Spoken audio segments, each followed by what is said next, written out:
Agent Smith, what is up? Hello? Yo, dude. Oh, hi. How are you? Solid. BlizzCon was good. We got a lot of good news, and I had a pretty awesome week overall. How have you been? Oh, can't complain. That's good. Well, you probably could, but you won't. It's Well, kind you could say that about most anyone. Yep. Well, that's good. I hope you're better rested than last time. I remember you were doing Oh, all the yeah. papers. You were super Yeah, exhausted. much better now. Yes. Back to a normal sleep schedule. Everything is in order. That's good. Maintain homeostasis, very important for performance. I learned that the hard way Yeah. many times. So, to kick things off, a recent piece of news that I kind of saw that you could probably shed some light on is some people getting kidnapped by Saudis or something. What's that? Do you know what that's about? Well, it's not clear if it was a kidnapping or not, or just what the situation is. Basically, the prime minister of Lebanon is a guy named I'm probably going to mispronounce it, Saad Hariri, and he went on a trip to Saudi Arabia, and he kind of suddenly, after meeting with some Saudi officials, announced that he was stepping down as prime minister, and that was pretty surprising in and of itself. But he hasn't come back to Lebanon yet, and there's some question as to whether the Saudis are holding him against his will. Hmm. Um, American officials and some other people are saying that he's not being held against his will, that it's they haven't detailed just what is going on, but they say it's not forced, that it isn't coercion. But the Iranians, of course, are saying that it's the Saudis putting pressure on the Lebanese government. The theory among the Iranians and other anti-Saudi type people is that the Saudis want to put more pressure on Hezbollah, and to kind of explain that, Hezbollah, for anyone who doesn't know, is a huge militia in Lebanon. It's a very powerful paramilitary organization. It's labeled technically as a terrorist organization by the United States, among many other nations, but it's a political group and a paramilitary organization, and it emerged in the Lebanese civil war, which which happened in from roughly the mid late 70s up until the early 90s or so. It's a very long, gruesome civil war, and they kind of cropped up as a response to Israeli intervention in the early 1980s. So they were a resistance group, basically. They started as a rebel group anyway, and became more and more powerful over time, especially in the 1990s when they started aligning with Iran and the Iranians, as well as the Syrians, whom had supported them during the civil war. Both the Iranians and the Syrian government had given them a lot of money and weapons and whatnot, such that Hezbollah is now much more powerful than the Lebanese military proper. Hmm. So it's a very powerful institution in Lebanon, basically. And they represent the Shia Muslim population in Lebanon. There were a number of factions in the Civil War, but the three big ones were Christians, Shia Muslims, and then the Druze, I think, were the third one. But there were also a number of others, and I'm sure there was infighting between them. I haven't read as much about the Lebanese Civil War, but that's my impression of it, given what I know now. So Hezbollah has been seen as a agent for Iran in the Levant, in Lebanon, and the region in general. They're not puppets per se. They do have their own. They do have free agency. They do have their own agenda, their own etc. etc. They just have an alliance, so to speak, an alliance of convenience with the Iranians because they have certain common foes. And the Lebanese government, for its part, can't really remove them because, again, the Lebanese military, the principal tool through which the government exerts its power, is not powerful enough to take on Hezbollah. So there's kind of a balance of power between Hezbollah and the other factions from the civil war. Hezbollah doesn't move to take over Lebanon. They might be able to, but they don't because there's a fear that Lebanon would just return to civil war at that point. And after 15, 20 years of civil war, you kind of get tired of it. So they're sticking to the peace agreement that ended the civil war in, I think it was the early 90s or so, and trying to adhere to that nominally. But that agreement was not perfect, and it left them with not a completely free hand, but a great deal of power and discretionary power within Lebanese politics. And the Saudis were never really pleased with that deal either. They wanted much more restraint put on Hezbollah, certainly by the Lebanese government. But the Lebanese government, again, not really able to do that. But since tensions between Iran and Saudi Arabia have been ramping up the past few years, the Saudis have kind of been pushing more and more for a more confrontational approach by the Lebanese government to dealing with Hezbollah. Beirut is the capital of Lebanon. The Lebanese government doesn't really want to do that, and so there's a theory, and it's just a theory now because we don't really know what's going on yet. This is still kind of an emerging story. But the theory is that the Lebanese government, under Prime Minister Hariri, was facing immense pressure by the Saudis to do something, and that the Saudis finally just told Hariri, basically, you have to resign or something's going to happen to you. That could be true. It could be that the Saudis are making a power play in Lebanon to try to install a more favorable government, a more amenable government to their agenda in the region. But it's not clear if that's true. It's not clear if maybe Hariri didn't resign of his own accord. Technically, the reason Hariri named for standing down was a supposed plot against his life, an assassination plot that he was informed about, and he blamed. He didn't say who it was that was threatening to assassinate him, but he kind of insinuated that it was the Iranians or Hezbollah, because he went on to basically condemn Iranian and Hezbollah influence in Lebanon. But the whole thing is very ambiguous still, so it's not really clear just what he's doing, what the Saudis doing, or whatnot. But that's the gist of it. That's where things stand right now. It could be that the Saudis are making a power play to try to put more pressure on Hezbollah, or maybe even start a conflict in Lebanon. So it could be that the Middle East's next war is on the horizon in Lebanon between Hezbollah and their Iranian allies, and the Lebanese government, and probably the Saudi government behind them. I doubt anybody in the region particularly wants that, but it may be that certain people in the Saudi government do. They've been going out of their way to make a lot of what have so far been mostly symbolic gestures as far as confronting Iran, in terms of putting pressure on Qatar, in terms of the Yemen conflict, to a lesser degree the Syrian civil war. All of those are instances of the Saudis trying to confront perceived Iranian influence in the region. You can kind of quibble about whether they're actually succeeding in that. I'm rather skeptical myself, but the Saudi government seems fairly convinced those are all manifestations of Iranian influence that the Saudi government needs to confront. And maybe that Lebanon is their next big front, so to speak. Maybe their next big target. So we'll see. That is yet to be seen. Is my sound okay? I listened to the video from the last time, and my audio was pretty atrocious. It sounds a lot better this time. Oh, good. Okay. Yeah, it's interesting how this kind of fits with that general theme of you get a lot of clickbaity titles of something that happened, and then with no context, you don't really have that much to work with. But it seems like this is a drama that's been going for quite a long time. It's not really like a super big surprise if you understand all the invested parties. Yeah, Lebanon is pretty complex. There's a lot of moving parts there. But in general, it's stable and has been since the Civil War ended. It's generally pretty quiet. As the region has convulsed, there's a growing suspicion. It grows more and more likely that unrest in the rest of the region will spread there. It's always been a tinderbox, especially since the Civil War started. So there's a great fear that of all the, Lebanon in particular is vulnerable as far as regional unrest.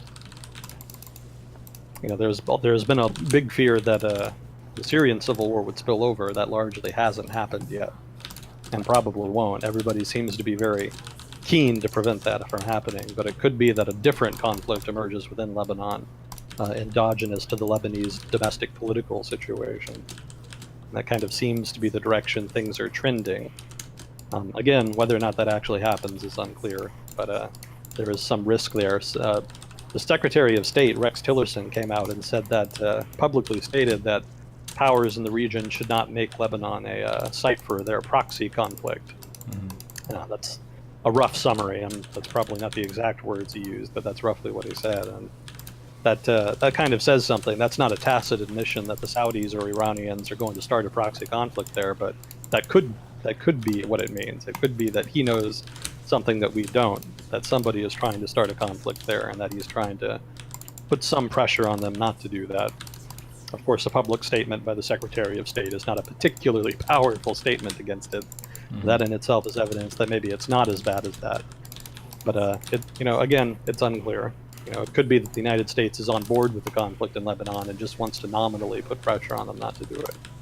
Or that it doesn't want a conflict in Lebanon but is afraid to put too much pressure because it doesn't feel it has enough leverage. Early days yet. We'll see when things start exploding. That's usually how the big events happen in the Middle East.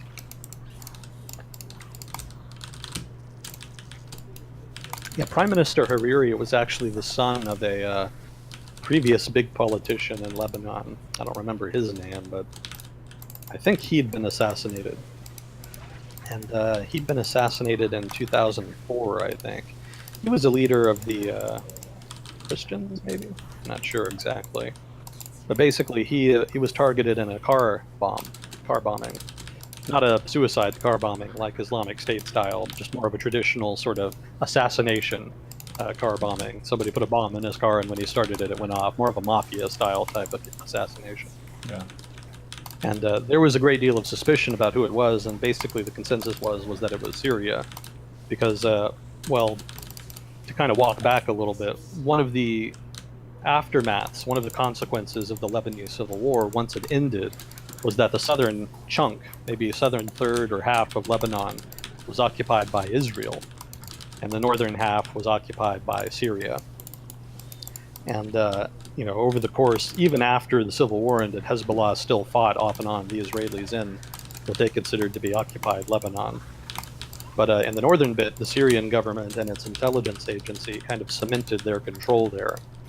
And so even though they kind of gave other factions, something of a free hand to operate, they would still crack down every now and again. But the assassination of the prime minister, this previous prime minister Hariri, was in particular a bold move, and that eventually led to a huge amount of unrest in Lebanon, specifically protests against the presence of the Syrian military. And so the Syrian military actually pulled out within the year, I think, after that. Such was the controversy over them being there. Syrian intelligence is probably still present there, kind of behind the scenes, but the military is no longer there anyway. So the presence is not nearly so heavy-handed. The Israelis, for their part, had pulled out back in, I want to say 1997 or so. So they'd been gone. So it was only in 2004 or so that Lebanon was finally freed of foreign troops, for the most part anyway.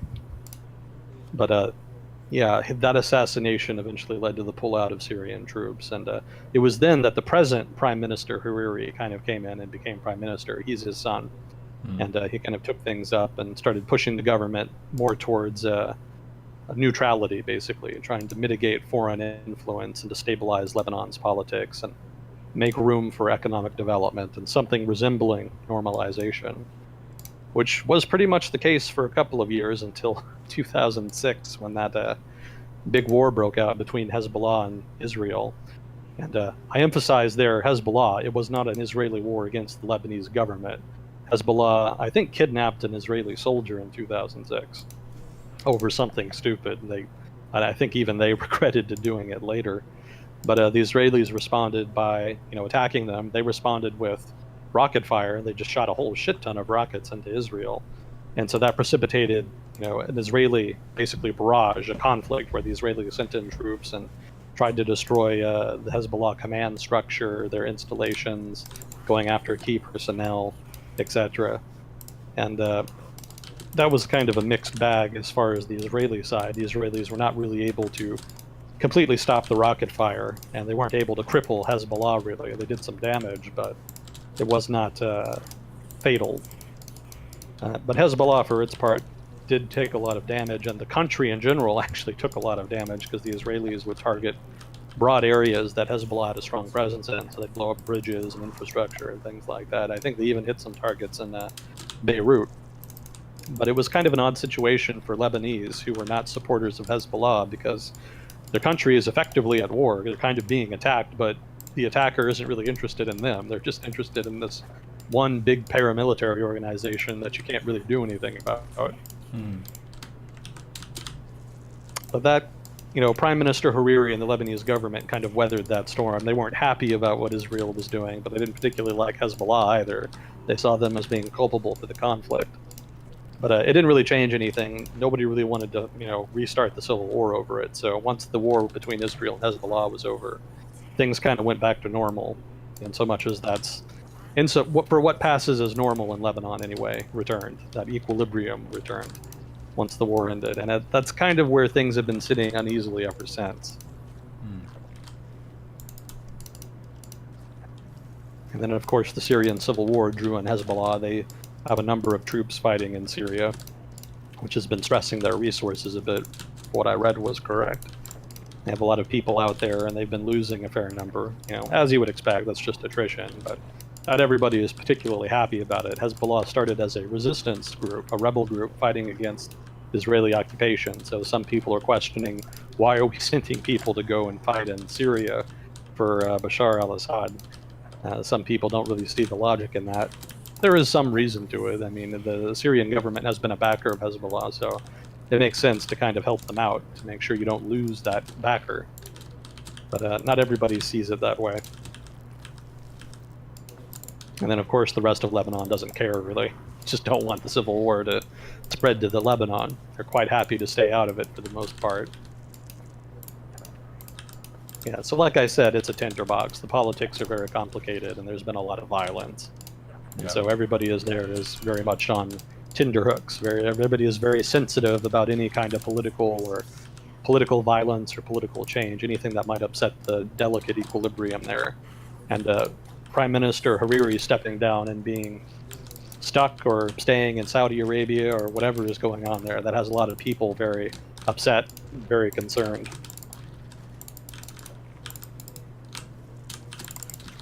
It kind of links with a lot of the stuff we talked about, the longer cultural trends in the Middle East and how a lot of the modern conflicts are coming off the back of those. So like Israel being kind of a Jewish state that was created versus Islam, but then even within Islam you have Sunni and Shia, and there ends up being friction between all those different groups. So you have leaders that roll through, but a lot of these kind of points of tension are pretty old. Yeah, they're pretty well established. It kind of goes back. I mean, you can go back as far as you want. You could even go back to, Crusades when the Christians came and, pissed off everybody, eventually being ejected. But the modern politics very much stems from the Lebanese Civil War. That's really the root of the present day source of tension and instability. Before that, there had been some instability because what had happened was that the whole Syria and Lebanon had originally basically been one territory when they were a part of the Ottoman Empire. And then after World War I, that combined area was given to France as a UN mandate. And the French, for their part, peeled off Lebanon because it had a Christian minority at that time. This is early 20th century. And that worked fine for a while, but what happened was the Muslim majority had a higher birth rate, and ended up reaching parity with the Christian population and eventually surpassing them. So there was a question that arose in the mid-20th century about what Lebanon would look like after that. And ideally you would just have a secular government such that it wouldn't be a problem, but political turmoil and political interests didn't see much gain in that. Different groups kind of used it as a vehicle to power, and that fueled the conflict. So there was a lot of unrest in the 1950s, such that U.S. troops were actually deployed to Lebanon in the mid-late 50s to try to restore, tamper down some of the fighting that had broken out. And then things were okay for about 20 years. And when the Civil War broke out, and that was sort of the ultimate manifestation of this demographic change, this sort of demographic shift that was happening that Lebanese political actors were not able to reconcile. And again, that lasted 15, 20 years, and that's been sort of the framing for the present equilibrium in Lebanon.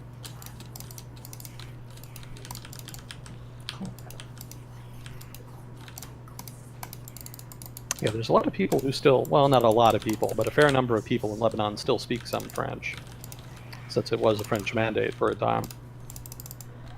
I don't think they have a lot of influence there now, though. I remember President Macron, or however you pronounce his name, the president of France, traveled to Saudi Arabia recently and was supposedly talking a bit about Lebanon, and maybe making a case that the Saudis shouldn't be too hard on them or shouldn't start a conflict. And, I read that and I thought, who cares? It doesn't. Nobody cares what the French government thinks about Lebanon. I'm sure the Saudis humored him, but I doubt his words really carried much weight.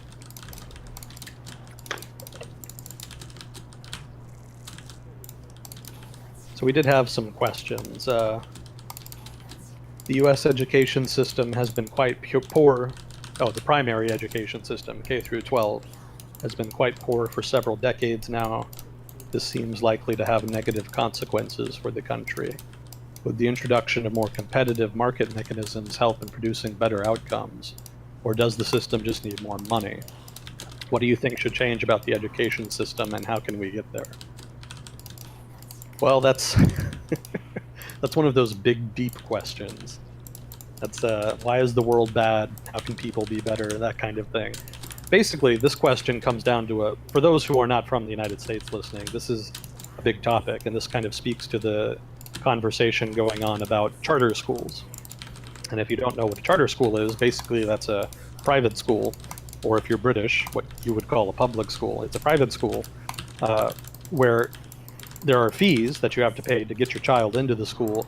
But with the charter school, hypothetically, the reform being discussed is that the government would give you a voucher. Basically, the government would pay that fee for your child to go to a given private school. And the idea is that if the government did that, if the government just gave you a voucher and you could send your kids wherever, there would be a number of private school options that would emerge, and then you could choose among them. And competition between them would encourage them all to provide a better education than is currently being provided in the public schools, or what you might call in Britain government schools. I don't know why it's different in Britain, but it's very confusing. But yeah, that's the gist of it. That's the idea behind charter schools. Use competition to try to improve the quality of schools, and have the government give vouchers so that people can pay for it, so that education is still free, so that people are not unduly inconvenienced. There is recognition that people should not have education dependent on their social class or income. You still want that broadly available free education. This is an attempt to introduce market competition there. I'm not an expert on that, and I haven't read too much about what research. I'm sure there's been some research on it, but I haven't read it, so I can't speak too much to that. Hypothetically, it could work, but I don't know how much it would really change things. The United States actually does have pretty good education. The problem is that it's very unequal. There's a lot of inequality in it, rather. So if you live in a very nice neighborhood, certainly if you're wealthy, your kids probably have some of the best education in the world. If you're upper middle class and maybe middle class, your kids probably still get pretty good, very good education even. But if you're lower middle class or even just working class, that's kind of where the problem is. Some of those schools really struggle, and especially in certain areas. There are parts of the country where, not just the economy, not just the education system, but the broader economy is doing very badly. And those are the places that are kind of weighing down the average. If you look at a map, I guess, a spatial representation of educational outcomes, generally it's particular parts of the country that really struggle. And it's those parts of the country that kind of weigh down the average, such that it looks like the United States as a whole provides very poor education. So really, it's just variance. If you go to some place like New York City or one of the other urban agglomerations or a wealthier part of the country, generally education there is very good. But in the poorer, more rural parts of the country, it can get kind of bad. Certainly, there are certain parts of the United States that have a reputation for having exceptionally bad education. Um, to a degree, some of that reputation is not deserved, uh, but in part, there are examples where it is. There are parts of the country that definitely underserve their students and the quality of the education they receive. So, in that sense, charter schools wouldn't necessarily matter, because those parts of the country that really struggle with providing education struggle because of lack of resources, but not just lack of resources, lack of social capital. A lot of those communities really struggle because they're fundamentally broken in different ways. Maybe the factory left the town and there's no longer a means by which people can really substantially provide for themselves. Maybe it's just always been really poor. Maybe it's a poor rural area that's just destitute.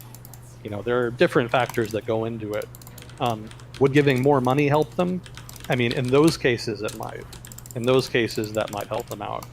But it wouldn't address the social capital issue. It wouldn't address the broken communities and that side of the issue.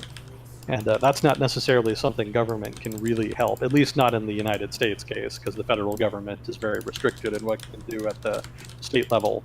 For those who don't know, education in the United States is heavily focused on the state level. That's very much a state responsibility. The federal government can give money, and it can condition giving money on states doing certain things in order to encourage states to run their education system a certain way. But the federal government can't really do more than that. It can't mandate states do certain things or run their affairs in a certain way. And actually, states can actually just say no to the money. If they don't want to meet the conditions or don't like them, they can just deny the federal money, and then they wouldn't have as many resources then, but then they can run their affairs as they like without what they would consider outside interference. And that has happened quite a bit, especially in certain places. So I don't, again, I'm not familiar enough with the subject matter to really give a firm opinion, to make a firm judgment. But that's what I've said thus far is basically a general outline of what it is, and what that argument is, rather, and why I'm somewhat critical about whether or not it would really change outcomes. Maybe it would. It would just depend on how you did it and what kind of resources were available. Probably a combination of market competition and more money into struggling districts. Well, both market competition and more money for struggling school districts would probably help outcomes. But really, if you're an underperforming school district, any kind of attention would probably improve outcomes, because they kind of suffer for lack of attention. That's also probably one of the big reasons that they have not been able to provide as good an education as one would hope someone in a developed country would receive.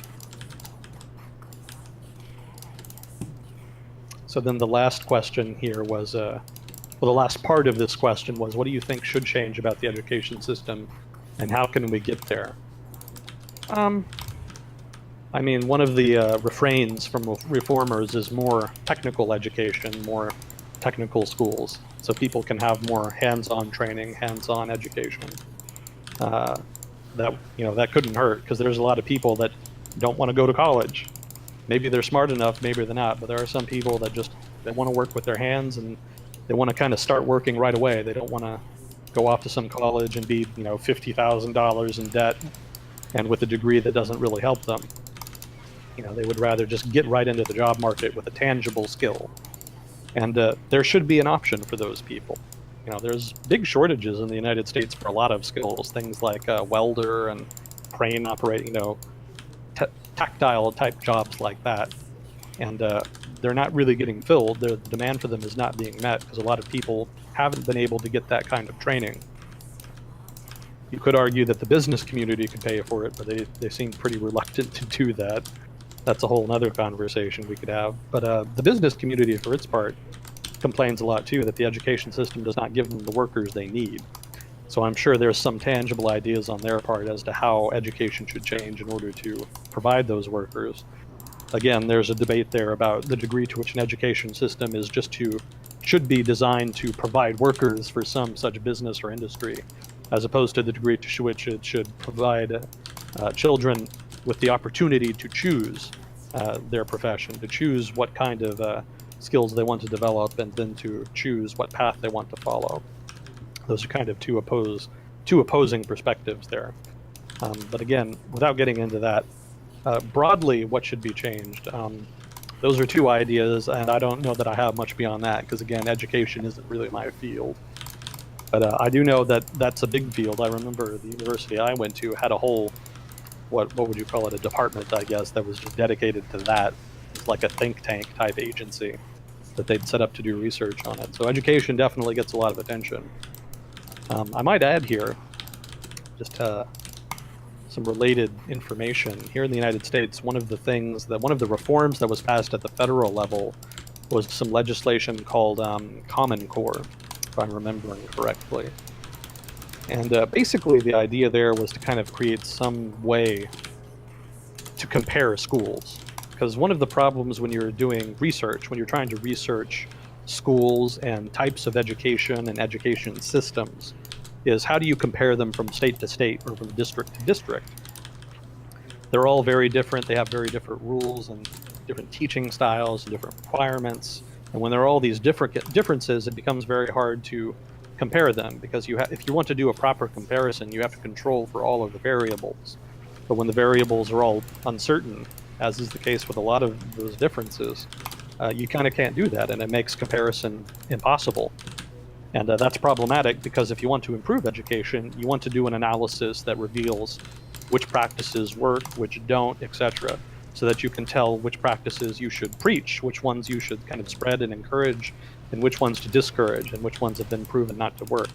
Kind of hard to prove one way or the other with all of these uncontrolled variables. So Common Core tried to address that by introducing a standard curriculum and some standard testing.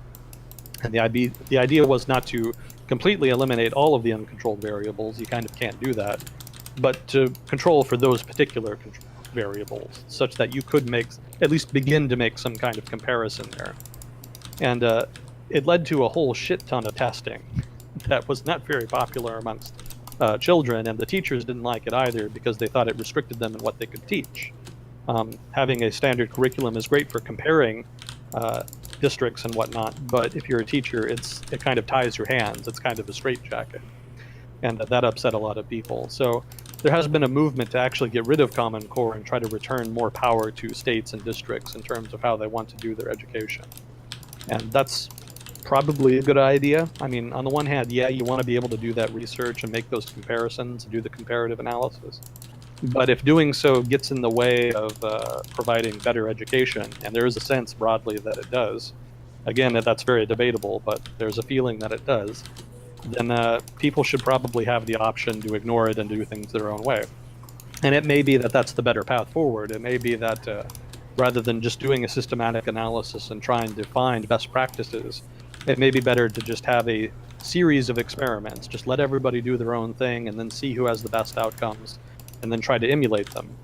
And if you emulate them and it fails, then that's further data. That maybe that isn't really something you can extrapolate to other cases. But basically, it's more of a heuristic approach to try to improving education. If everybody has their own experiment, if every district is its own experiment, then we can kind of learn over time through continuous observation what works and what doesn't. Not perfect, not a very particularly scientific approach, but it may be more feasible than trying to take a scientific approach, given that there are so many uncontrolled variables and given how difficult it is to try to apply scientific methodology to studying something as kind of ambiguous and squishy as education. I'm sure some education researchers would disagree with me, and I would welcome that criticism. If anybody knows better, and this is the same refrain I make every week, if anybody knows better, please tell me. I'm not an expert in a lot of the stuff I talk about on here, so I welcome criticism and people and corrections, and any kind of feedback is welcome. If I'm wrong, I want to know more than anybody, so please post anything in chat that would prove that to be the case. So let's see. Something significant political. I heard something about significant political changes in Saudi Arabia. Wondering on my take on them. Yeah, the Saudis. There's a lot of dramatic stuff going on in Saudi Arabia the past couple weeks, and I think we've missed a couple weeks the past month, didn't we? Yes, we have. Like there was last week and the week before that. So we haven't had as much of a chance to talk about it. But let me see if I can find it in my notes here because I know I wrote something about it. Yeah, here it is. So in Saudi Arabia, there's a guy named, we've talked about him, Mohammed bin Salman, or MBS as the media is taken to calling him. And he's this young prince. He's not king yet, but he's a young prince. He's actually about my age. I think he's 30, 31, something around there. He's the youngest Secretary of Defense in the world. He heads the Saudi military. And he has a number of other hats as well in the Saudi government. He has a lot of responsibilities, holds a number of positions of power. And his father, who is currently king, has been positioning him in order to take those positions, and basically is kind of setting him up to be the ruler of Saudi Arabia for maybe the next 50 years. That's the number that comes up a lot anyway. Basically, he would be a very young king if and when the current king passes the throne to him. And it's been difficult to make that happen because there are very stringent and extensive rules of succession in Saudi Arabia, as you can imagine. For those who don't know, the Saudi royal family is not a small royal family. There are about 10,000 some members of the Saudi royal family. And that makes for some very complicated court politics, as you can imagine. So that hadn't been too much of a problem because the sons of the original, the first king of Saudi Arabia, basically those brothers were next in line to the throne after that king died. And that's worked up until now, but the trouble is the current king and maybe one or two others are the last of that line. And so the question is, all right, now that these brothers are dead, who's next? And there's been no doubt a lot of negotiating and debating and whatnot. And basically a lot of that has been rendered moot by the actions of the current king and his son, who are basically positioning themselves to be the leaders going forward. And they're sidelining other members of the royal family and monopolizing power in their hands. So that faction of the family is becoming dominant. And they're doing a lot of things to ensure they solidify their power. There was I think it was last week, or maybe 2 weeks ago, they launched a big anti-corruption campaign. And they've arrested a number of people in the royal family even, which is unheard of. That's not really something you do lightly in a royal family. But they've been arresting members of the Saudi royal family on charges of corruption and investigating them and locking them up in five-star hotels. There are worse places to be than a five-star hotel, but it's unclear what will happen to them if they are convicted. So on that side, he's putting pressure on opponents within the family, or potential opponents. It may be that he's taking preemptive action. There was also one guy, I don't remember his name, but he was someone else roughly his own age who was possibly in line for the throne.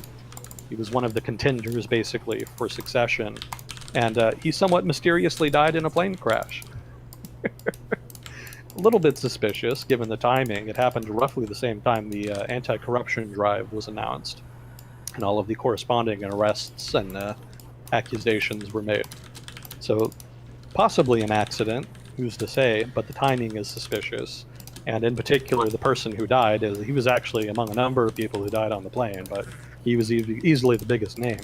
The fact that he died in that plane crash has raised some eyebrows.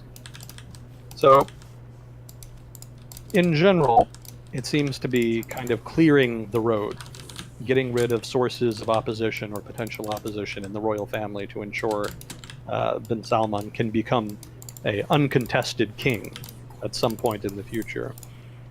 This is also the guy who's been responsible for the war in Yemen and pushing a lot of hardline Saudi stances in its foreign policy, the Qatar blockade, etc. He's very much kind of taken the lead on establishing himself as a leader. And now, you can question the wisdom of some of those foreign policy adventures, but establishing his boldness, I think, is more important there than the veracity of the operations themselves. He's kind of creating a name for himself and establishing himself as the leader. He's also extended that to the economic realm. He's taken responsibility for reforming Saudi Arabia's economy. He wants to diversify it away from just being singularly dependent on oil and to try to make it more broad-based, more dependent on the services sector, more manufacturing, basically anything and everything else that the Saudi economy has thus far over the past century kind of neglected, since it's a little overly dependent on royalty payments from the oil. That's also a big drive. He announced, I think what it was called Plan Vision, something Vision 2030, and the idea was to substantially reform the Saudi economy by 2030. And he also announced, I had something else like that in my notes. Let me see if I can find it. He actually announced that the Saudi government would cooperate, I think it was with Jordan, maybe Egypt, to build a new city on the, yeah, here it is. Yeah, they're going to build a new city straddling the border with Egypt and Jordan. And it's supposed to be kind of this big project, not only to help spur development in Saudi Arabia, but also to spur specific industries. You know, he wants the city to be entirely reliant on renewable energy, and the idea there is to kind of spur that sector of the economy to try to engender some manufacturing in that particular area, renewable energy. And it's going to require something like $500 billion of investment. And I think the idea is to have it be kind of a resort type thing, sort of touristy, because they've mentioned they want it to be a new, vibrant destination on the coast of the Red Sea. I don't know how viable that's going to be. There's already a lot of resort type towns and cities in the region, but $500 billion, they might be able to make it work with that kind of money. Who's to say? I went to Sharm el Sheikh for a few weeks. What was that? I went to Sharm el Sheikh for a few weeks. It's in the Sinai Peninsula type of area. Oh, really? How was that? Egypt. It's fantastic. The water is very salty, so it's very little effort to float in it. The alcohol is very cheap, and if you want a taxi, you're going to get probably swarmed by about 50 taxi drivers. It's a very, I would say, nice tourist destination, but it's pretty far removed from a lot of people who tend to go. There were a lot of Europeans and Russians who were there when I went. It's pretty far from the U.S., but yeah, Sinai Peninsula, definitely a very nice vacation spot. For us Texans, Mexico is probably more practical, but we also visited Cairo while we were there, which is kind of the main idea. Mm-hmm. Well, I think that's what they're going for. I think they want to make it something like that. But I don't know if it's going to work as far as developing the Saudi economy. You know, tourist cities they can generate some revenue, but as far as services sector, manufacturing, etc., I don't think that's going to feed that very much. But it has made the Saudi government try to implement reforms to try to, well, not implement reforms, but they're starting to cater to foreign investors. They're going to need foreign investment, so they've been making noise about opening things up and having a more liberalized economy, etc. Having it be a little less based on patronage. That's one of the reasons for the anti-corruption crackdown. You know, a lot of business activity in Saudi Arabia comes down to who you know. And if you don't have the right connections, might as well not bother. So there may be some effort there to change that, such that you could just come in and start a business instead of having to find a local partner and paying him a certain amount, etc. So he's opening things up in that regard. There was also a move to have Saudi Aramco, which is the big Saudi state oil company, to have that publicly listed. And the idea there was to raise some money for these sort of reform efforts. And that's actually turned into something of a debate in Britain because the Saudi Aramco officials want to have the company listed in London. Technically, they're still trying to decide between New York and London as to which stock exchange will have the company listed. Whichever stock exchange gets it is going to make a lot of money off of it because Saudi Aramco is worth a shit ton of money. So there's a lot of fees that could be generated from having the trading there. So there's been some competition between the New York Stock Exchange and the London Stock Exchange on that count. The holdup, though, is that there is some question as to whether or not the Saudi Aramco is meeting all of the necessary preconditions to be listed publicly, specifically regarding shareholder power. If I'm remembering this correctly, shareholders have a certain amount of power in order for a company to be eligible to be publicly listed. And there's some question as to whether or not public shareholders would have enough power in Saudi Aramco in order to justify allowing them to come onto the exchange. And there seems to be some angst in London about that. On the one hand, from what I read, I think technically they don't qualify, but they're considering letting them do it anyway because they need the money.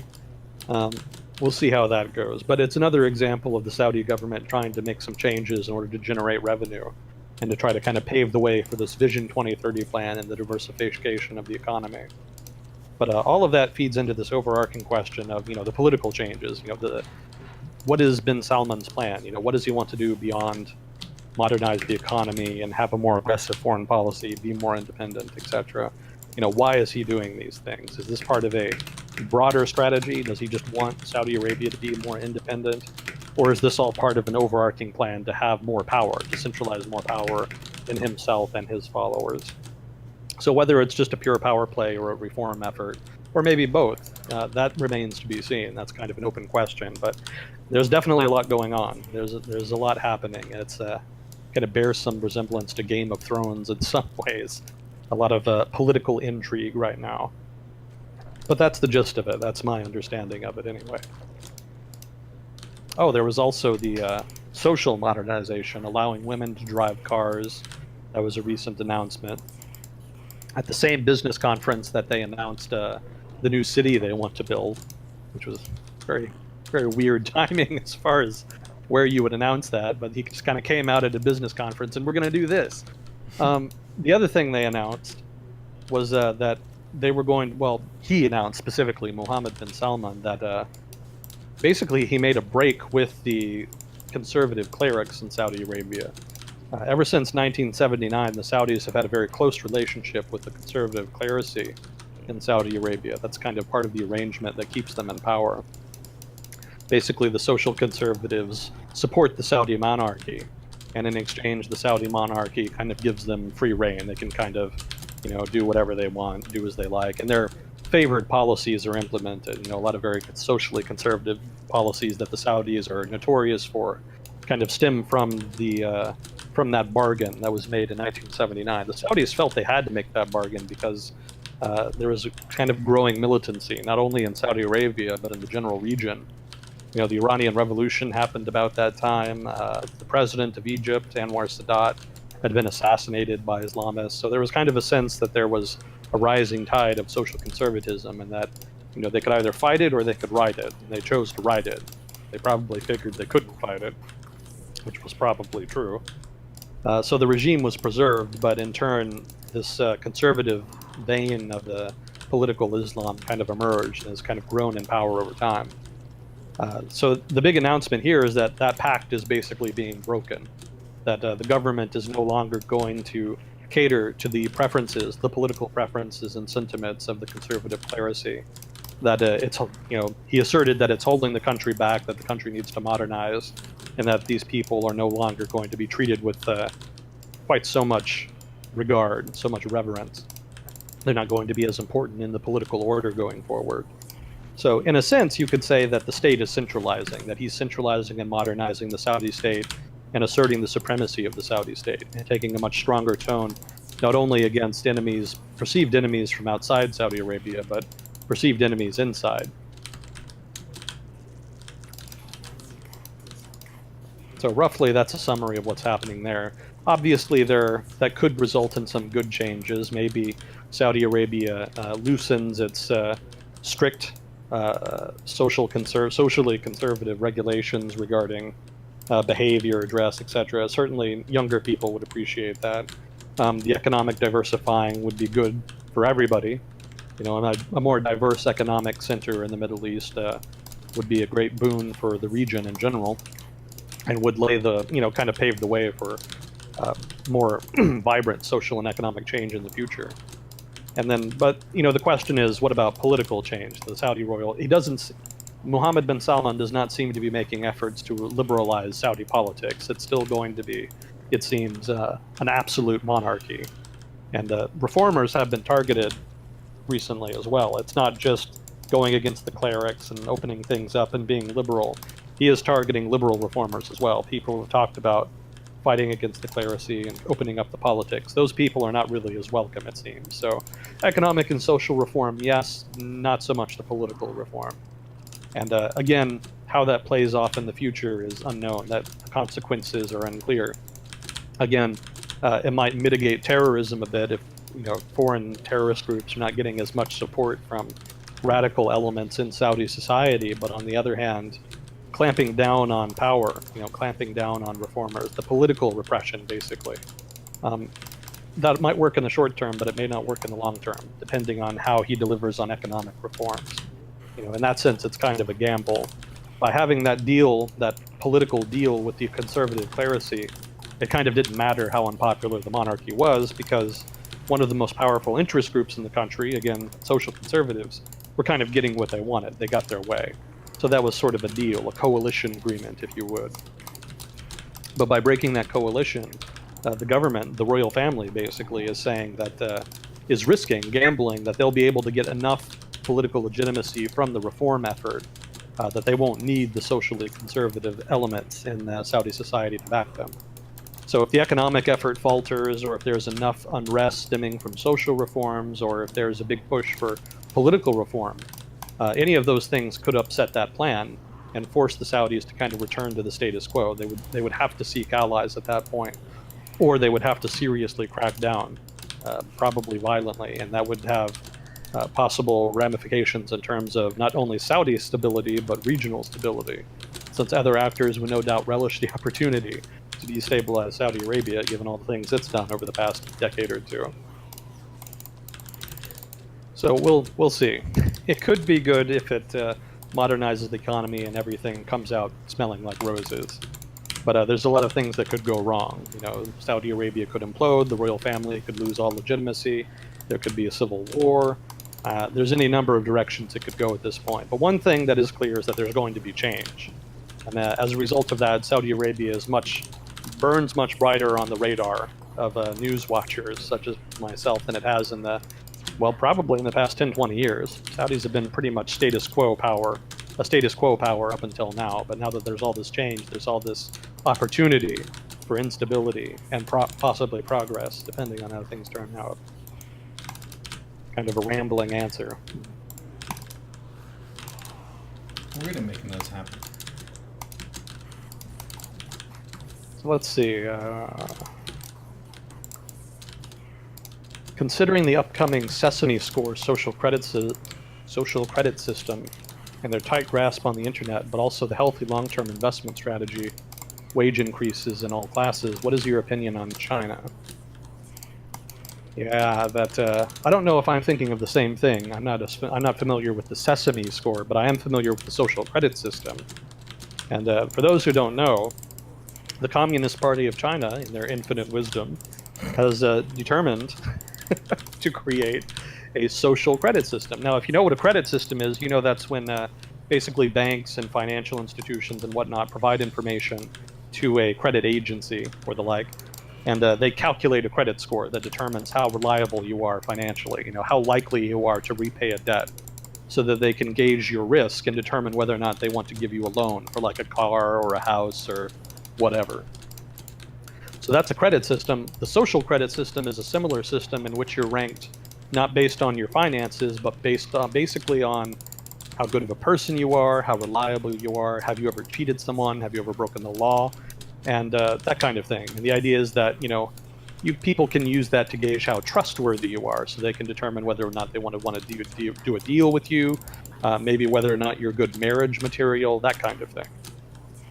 The suspicion is that there's also going to be a political component to that, and that you'll get a lower score if you are critical of the Communist Party or have otherwise engaged in politically unpalatable behavior, or behavior therein that the Communist Party determines to be politically unpalatable. And that wouldn't be a problem, but the party has been pushing this. They're pushing the score to be used in wider afield in Chinese society. So it could become an important score. It could become important in China to have a good social credit score, if indeed it is widely adopted as a measure of how good a job candidate someone is, or something equivalent to that. It could have a big impact on your life if you have a bad score. So you could be a perfectly good person, but if you say something the party doesn't like, they could just go in and say, okay, well, this guy's not politically reliable, we're going to cut his score. and that could have wide-ranging ramifications for your life. So the social credit system is kind of Orwellian in a way, in that sense. In principle, it could be a good idea. Something similar has been done here in the US with, I think, dating, where women can kind of rank men in terms of the things they've done. But this is much more all-encompassing than just dating. It would affect all aspects of your life. And if companies and institutions and the government, etc., all adopted the score and they politicized it like that, that could be a very powerful tool for the party to use in controlling people. One thing that's interesting to note about that social score for women dating men is that, biologically speaking, that already kind of occurs in a social organic capacity. This would be basically government creating metrics and institutions that do that. But before, it's kind of like word of mouth gossip kind of manages who's double crossed whom, who can you trust, who can you not trust, kind of thing. Mm-hmm. Well, the nice thing about the internet is that you can extrapolate that much broader, much more wider a field than you could with a narrow group, your narrow circle, so to speak. Get that information out there and create a sort of a kind of larger community, a larger filtering effect over time. That could have some long-term effects. That'll be interesting to see, because it may force people into particular classes over time. That's a whole other conversation we could get into. More to the point. So considering the social credit system, tight grasp on the internet, that's the Great Firewall, but also the healthy long-term investment strategy, very debatable whether or not the Chinese government has that. They're still overly dependent on investment for developing the economy. They've addressed it to a degree, but it's still not quite there. I think this is one of the podcast episodes I had on the cards. Still working on that. I might take a different strategy so that I can start making them sooner, because this NAFTA thing is taking forever. Mm-hmm. But the investment strategy I would argue, is not that healthy. Wage increases, wages have definitely been going up. And that's partly market-driven, but it's also partly policy-driven. The government wants to shift China's economy away from an export and investment model, and have it be more of a consumption economy. And they want it to be in a consumption economy, partly so that people will be, just generally happier, so they can consume more things, have more stuff.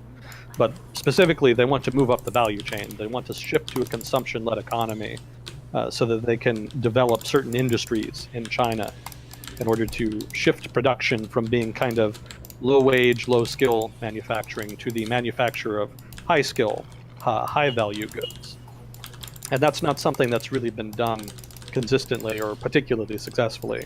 South Korea and Japan did it, obviously, but South Korea, to a degree, and certainly other countries, have gotten stuck in what's called a middle-income trap, where you develop your economy, it grows and grows, you're doing really well, but then for some reason you get stuck at the middle income level, maybe about $10,000 to $20,000 a year for GDP per capita, and then you can't quite make it to that last leg. You can't quite boost it to the status of a developed economy.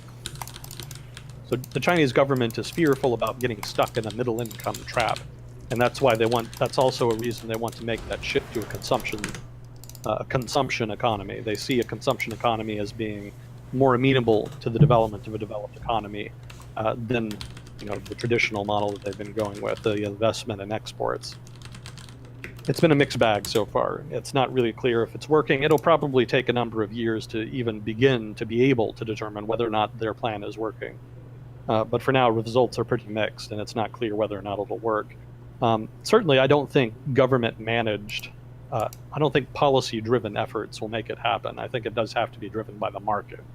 And it's not clear whether or not China's market economy is strong enough, has the freedom of movement to be able to make it happen on its own.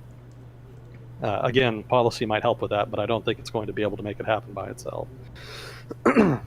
So I'm not a huge China skeptic. I'm not one of these people that says China is going to have a debt implosion and that the whole thing is going to enter a huge recession. But I'm not a big China proponent either. I don't think China's economy is going to just explode and inevitably become the predominant economy. There are still a lot of risks in the Chinese economy. There are problems. And those are going to have to be addressed one way or the other. And all of them, any one of them, has the potential to arrest China's growth going forward, such that it cannot really become a superpower. Again, whether or not China becomes a superpower, that's a long-term thing, and we've talked about that before, but it's not guaranteed. There's no reason that it's inevitable. Xi Jinping has been talking, the president of China right now, has been talking a lot about how China is a very important country. And then the recent Congress, at the recent National Congress that was held, he kind of came out more nationalistic than any leader of China in recent memory. He's been very forward with pushing China's view of the world and pushing China's role in the world. But it's not clear whether or not any of that will actually happen. There are still a lot of headwinds there. He's making a big talk. He's making a strong talk, but it's not clear if he can walk the walk yet. That remains to be seen. So I'm middle of the road on China in that regard. One thing that I kind of use to think about it is that it's a very different beast that's working from a different base than the United States. So if you're looking at the age of China and also the population density, the total population, the culture and history, and also the political machinery of China, since it's very different, it's going to be presented with some different problems than the US, and it's going to grow with perhaps some similarity to how we've developed, but they're going to have some of their own personal problems as well, based on how they work. Yeah, that's the most likely outcome. Everybody is kind of really nasty there too. I think it was one of the top listed causes of death for people. In the US, we have like heart failure as a big one that's kind of creeping up on us, and then we have lots of traffic fatalities and stuff, but pollution for them, I think, is going to pretty quickly compete for the top slot for what's killing people over there if they don't get a handle on it. Yeah, it's exceptionally bad. And that's also another reason the Chinese government wants to move up the value chain. They want not just more profitable, high-value industries, they want industries that are cleaner. And there tends to be a correlation between high-value industries and cleaner industries. They could just implement very harsh environmental regulations right now, but that would have a deleterious effect on the overarching Chinese economy. And I don't think they want to implement that cost just yet. I don't think they're ready for that. So they want to slowly, gradually move the economy in a more positive direction as far as pollution. But they are afraid of that. That is one of the things that's pushing them to make that reform effort. I know someone who actually, she's Chinese, and she went to China after having studied here for a number of years. And she went back home, and she ended up with a lung infection after about a week. And that was probably directly due to the pollution. Even before she got the infection, she was already feeling pretty sick. Yeah. So it's very bad. It's to be fair, she went to a very large city where the pollution is probably particularly bad. It's probably not a universal problem in China, but certainly it affects a huge number of people, and it could be considered a source of political risk for the Communist Party. They certainly perceive it as such. Yeah, the party has been, it's not clear, we've talked a bit about Xi Jinping and what he wants to do with China, or more specifically, how we don't know what he wants to do with China. He's probably the most powerful leader China has had since Deng Xiaoping, and that's going to give him a lot of free rein to do what he wants as far as policy preferences and policy implementation. But it's not quite clear what direction he wants to go in. Does he want to liberalize the economy, or does he really just want to prioritize political control and centralizing political power, or maybe both? It's unclear as of yet. But having so much power focused on one person basically means China's going to live or die by him. So if he makes really good decisions, China will do well. But if his decisions are flawed, China's going to have some problems, because there's not really anybody else who can step in and say, well, let's do something else. Nobody's going to have the balls to do that in a political system in which challenging the leader can see you punished very severely. And traditionally, there were some protections as far as, there were different factions, basically, different political networks that you could join. And if you were in a powerful one, maybe you could challenge the system to a degree if the people in your network had your back. But Xi Jinping has gone out of his way to crush a number of those networks, or at least to mitigate their power, or to co-opt them. So that's not really an option anymore. The pyramid very much all ends at Xi Jinping now. Before there were some competing centers of power, and they could that allowed some room for divergence of opinion, but that's not really the case now. I'm sure there will still be some debate and discussion within the party, But the principle of democratic centralism, which has basically been a core tenet of the party for decades, and that's the idea that we can have a debate within the party about what to do, but once we decide what to do, there's no further debate. It's done, and everybody has to publicly support it and push it. So that principle, combined with Xi Jinping's concentration of power, makes it extremely unlikely that anybody is going to challenge Xi Jinping in the near future. So we'll see what he wants to do. It's kind of similar to the Saudi situation. We don't entirely know what he plans for the future or what he wants to do. We just know that he's going to make some changes and that they could be dramatic and have a dramatic impact on, in the Saudi Arabia's case, the region, if not the world, but certainly in China's case, they could have wide-ranging ramifications for the world. The China's economy is very important to the health and stability of the world economy, so anything that happens there is going to affect everybody else. So we'll see. The party is feeling paranoid. They haven't been able to generate the economic growth they wanted, and so they want to make some changes in order to try to either generate the growth they need, or failing that, to ensure their power politically through political repression or censorship or control. And it seems like they're focusing more on political control the past couple of years. There hasn't been a lot of economic reform happening. So it seems like they're concentrating power. Whether or not they focus just on that going forward, or focus more on the economy, that's kind of the big question. So just some thoughts on China there. I'm not sure there was any particular direction to that. Well, they certainly have a lot to think about.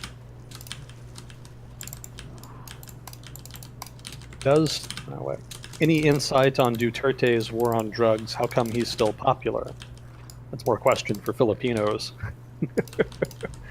Well, I mean, if it's anything like Trump here in the United States, let me preface this, I'm not a Philippines guy. I don't know a whole lot about the Philippines political culture or the political circumstances. I just know a little bit from what I've read a little bit about it. From what I know, Duterte is kind of a Trump-like figure, and that he's a populist, and that people like how he's bombastic and kind of shoots from the hip, so to speak.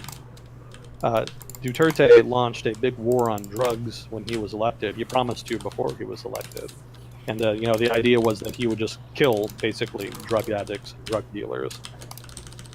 And that was popular with a certain segment of the population, as well as probably a broader segment that just wanted somebody different.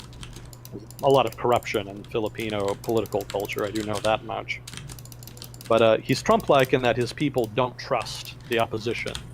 So it almost doesn't matter, what Trump or Duterte does. They distrust the opposition so much that whatever their guy does, they still put their faith in him. That's not a really healthy situation for a democratic political culture to be in. Ideally, you want to avoid that, but once you're there, it's devilishly difficult to get out of. One of the big reasons that you don't want to undermine trust in institutions. That's a whole other conversation.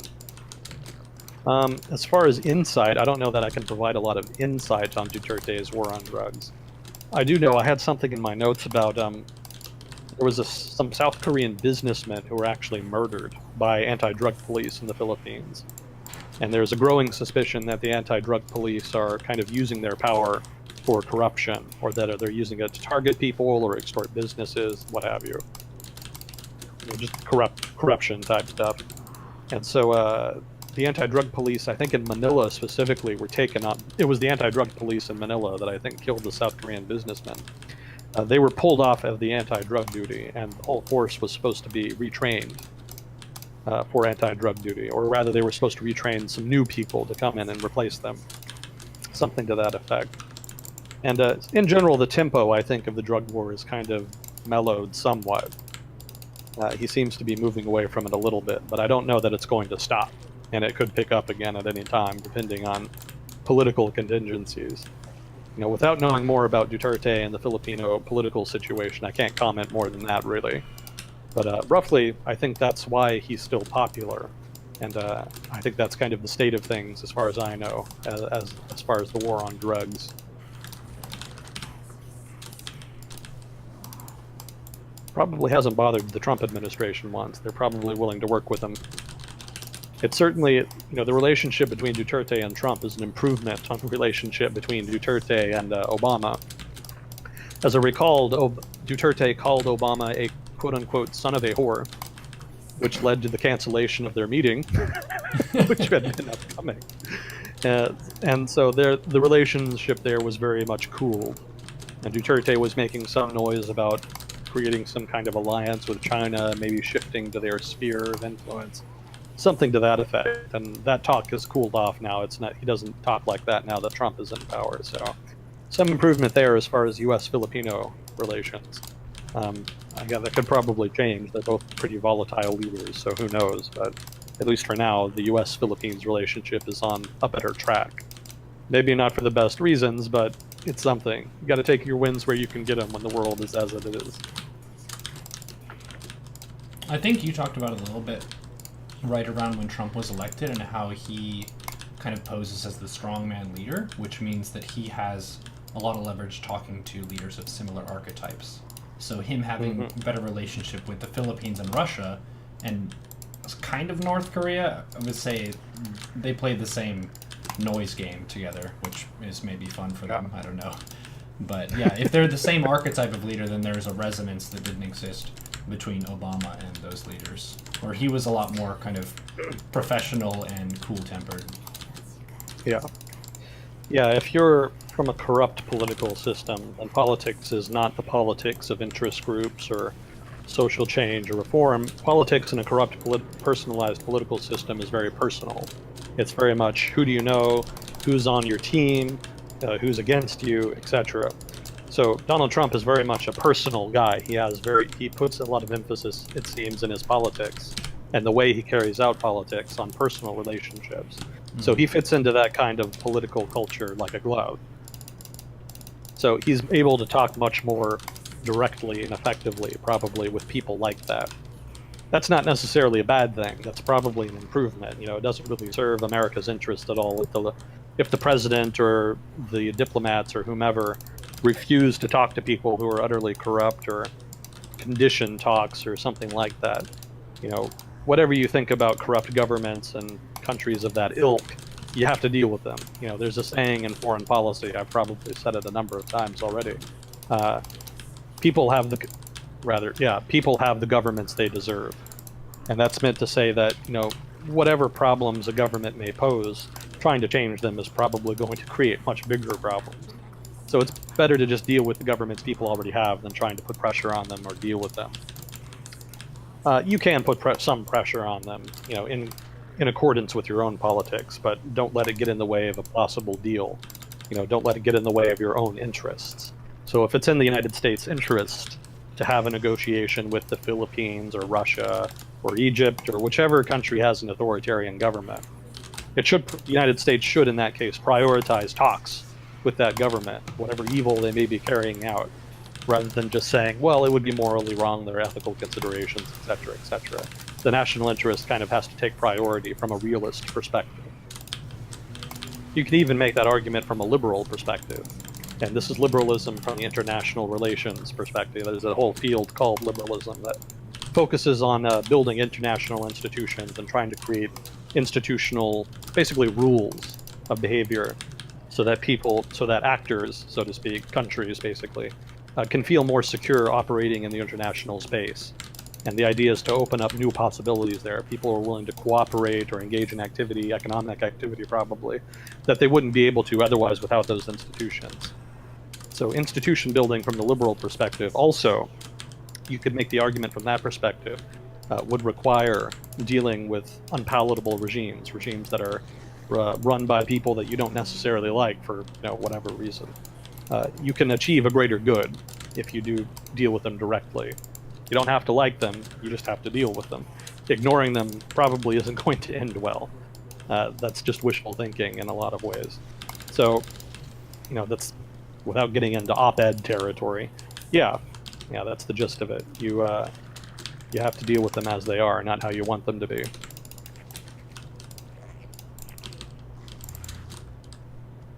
And Trump is pretty good at that, because he has that personality. We'll see if he can do anything with that. It is an advantage, I think, but I don't know how much he can leverage that. It takes some expertise and a good team and a strategy to leverage, an advantage in international relations. And I don't know that the administration has thus far exhibited that level of skill, certainly not for foresight or planning, but maybe I'm wrong. Maybe they got something up their cards. That remains to be seen. So let's see. Does Trump's decertifying Iran's compliance to the nuke deal encourage or discourage Iran's desire to start proxy conflicts in Lebanon? That's an interesting question. So, for those who don't know, because this happened a number of weeks ago, the Trump administration decertified basically that Iran was complying with the Iran deal. It's not actually possible for the Trump administration to pull out of the Iran deal because of the way it's written. Rather, what happens is the administration, whoever's in power, the executive branch, the president of the U.S., has to certify to Congress periodically, I think it's like every 3 months or something, that the Iranian government is adhering to the tenets of the Iran nuclear deal. And, the Trump administration had certified them up until a few weeks ago, and then it finally said, all right, we're not certifying them. But that doesn't mean they're pulling out of the deal. That means that Congress has to decide whether or not the United States should pull out of the deal. And it's a nice way of kind of appeasing the base, saying that, look, I'm doing something without actually having to do anything. Because the Trump administration doesn't have to come up with a plan or deal with the fallout of decertification or leaving the deal. Rather, he's just putting the onus on Congress to deal with that. And Congress, as it stands now, is, of course, a very decisive, deliberative body that is very good at making these big, lofty decisions. I find it highly unlikely that they're going to reach a decision within the year, and they may just kick the can down the road, which is the most likely outcome. Better to just not make a decision than to make one and have it be wrong, whatever that decision may be, whether to stay in the deal or get out. Also, there's a midterm election coming up, so that's also going to make a lot of politicians very reticent to really get involved with it. So probably nothing will happen there at the congressional level. But who's to say?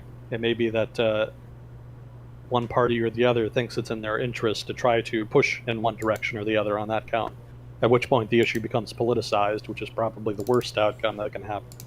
Everything else that gets politicized doesn't go very well, so probably best that this particular sensitive issue not be politicized in that way. That remains to be seen. We'll probably see whether or not that happens starting in, early next year. Probably spring 2018, once the campaigns for the midterms start kicking up. But as far as whether or not it'll discourage or encourage Iran in Lebanon, probably neither. I mean, hypothetically, it could encourage them, since the Iranian government would prefer that the United States adhere to the terms of the deal. Hypothetically, the United States could leave the deal, but that would not collapse the deal. The United States already had a number of sanctions against Iran before the deal was made. The real triumph of the deal was to get every other country, or at least every other major country, to also implement sanctions. Those countries can just say, well, we like the deal, so we're not going to re-implement sanctions. At which point, nothing has really changed. So if the United States pulls out without any kind of agreement with other powers, then that's not going to collapse the deal. That's just basically going to return things to the status quo ante. Iran, for its part, would prefer the United States to stay in the deal. But if it doesn't, Iran may feel it has a more free hand to engage in adventurism in the region, like, say, in Lebanon. But on the other hand, doing so may encourage other powers to re-implement sanctions, to kind of take the American example. So the Iranian government probably doesn't want to get too aggressive. They probably want to try to maintain at least a notion that they're adhering to the deal. Thus far, from what evidence there's been, they have for the most part been adhering to the deal. The administration's problem with Iran isn't that they think they're still working on a nuclear weapon. The problem is that they feel they're violating the agreement in spirit by continuing to develop ballistic missiles, which would be the delivery weapon for a nuclear weapon. You would use a ballistic missile to deliver a nuclear payload to a target. So there's a sense that even though the Iranians may not be developing a nuclear weapon anymore, they're still developing the means to deliver one. And there's a sense that a new agreement should be signed that caters to that recognizes that fact and restricts Iranian ballistic missile development. Excuse me. There's also a sense in the administration that the Iranians should sign a new agreement in which they agree to be less adventurous in the region. There's a sense that the nuclear weapons issue, should also be tied into the overarching issue, as perceived in Saudi Arabia and Washington, that Iran is behind a lot of instability in the region, and that any big deal that should encompass not only the nuclear weapons program, but also Iranian interference in neighboring states. So that's the Trump administration's perspective. Again, hypothetically, that would indicate that the Iranians might have more excuse, might have more room if the United States left or threatened to leave to be more active. The Iranians could use more activity in Lebanon as a tool, as a threat, basically. They could say that we're going to ramp up a proxy conflict in Lebanon if you don't stay in the deal, to create an incentive to stay in. But I don't really think the Iranians really care that much. I don't think they see it as being really a game changer, because the United States already had, even after the deal, the United States still maintained a number of sanctions that was allowed under the deal. But it's no real big game changer for the Iranian government. They're probably much more concerned with maintaining good relations with the other states that are a part of the nuclear deal. They want to make sure that India, Russia, China, etc., don't re-implement sanctions. So long as those countries are satisfied Iran is catering to the tenets of the deal, Tehran probably isn't going to care what Washington does in that regard. Short of an outright conflict, short of violence, a direct missile attack or something like that, I don't think the Iranian government is going to base any decision as far as a proxy conflict in Lebanon or some other such hotspot. I don't think their calculus would be influenced by what Washington does vis-a-vis the nuclear deal, one way or the other. I think their calculus is predicated more on strategic interests, taking advantage of opportunities that are being opened by the collapse of Islamic State and by their preferred client winning the Syrian civil war, or at least well on his way to winning the Syrian civil war. That's probably more important to their thinking as far as Lebanon than the nuclear deal, I would think. I'm open to criticism on that. Someone who knows better or has other ideas or other evidence, please feel free to post in chat. I don't read the chat while we're talking, but I will go back and read it after we're done, so I'll see it eventually. So let's see. Do you have any perspective on the rebuilding of Puerto Rico's energy grid? A company from my very small hometown was given a suspect contract that no one seemed to be able to wrap their head around, and recently the contract was canceled and some of the work they did has already failed. I think I remember reading about that. What was that, White something? White Horse? I don't quite remember what the company's name. Yeah, that's what it was, Whitefish. Yeah, I'll preface my answer by saying I don't know a whole lot about this, because I haven't done a deep read into how this issue played out, but I remember when it happened and reading about it then. Basically, Puerto Rico's utility company signed a contract with Whitefish, this other company, to come in and basically repair the power system, the distribution system. And, everything seemed fine at first, but then the governor, I think, or somebody made some noise about, oh yeah, this will be fine, FEMA will pay for this, because nominally government money spent, something to this effect, government money spent on repairs following a natural disaster, FEMA will apparently reimburse communities for that at the local or state level. But then when FEMA got word of that, they looked into the contract and they found, well, actually, this does not qualify for that reimbursement. And the reason is that it was a no-bid contract, apparently. And FEMA, in order to get reimbursement from FEMA, you have to give the contract in a certain way. Basically, the contract not only has to regard certain things, specifically repair following a natural disaster, but it also has to be assigned. You have to give out the contract in a competitive bidding process in order to try to get the best price possible. And apparently there was never a competitive bidding process for this contract to repair the power system, the distribution system. And because that happened, it was disqualified. And so either it was corrupt, either they thought maybe they could get away with it, or they just didn't know. probably the latter. So the contract was canceled, and I don't know what's happened since then. I don't know if they had a bidding process for a new contract or what happened. I don't have a follow up to that, but basically that's what the issue was. There was a broader controversy caused when the guy who owns Whitefish, or one of the people who owns Whitefish, was found to have connections to the Donald Trump.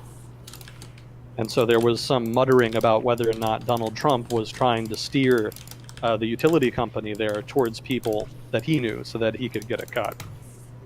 Nothing ever came of that. There's no proof to substantiate that theory.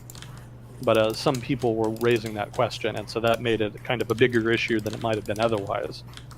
And so that's why I think it got broader attention. Otherwise it might have just been, oh, we thought we could get a reimbursement on this contract, but we can't, so it's canceled. That might have been the end of it, but because of the Trump connection, that ended up being a national news story.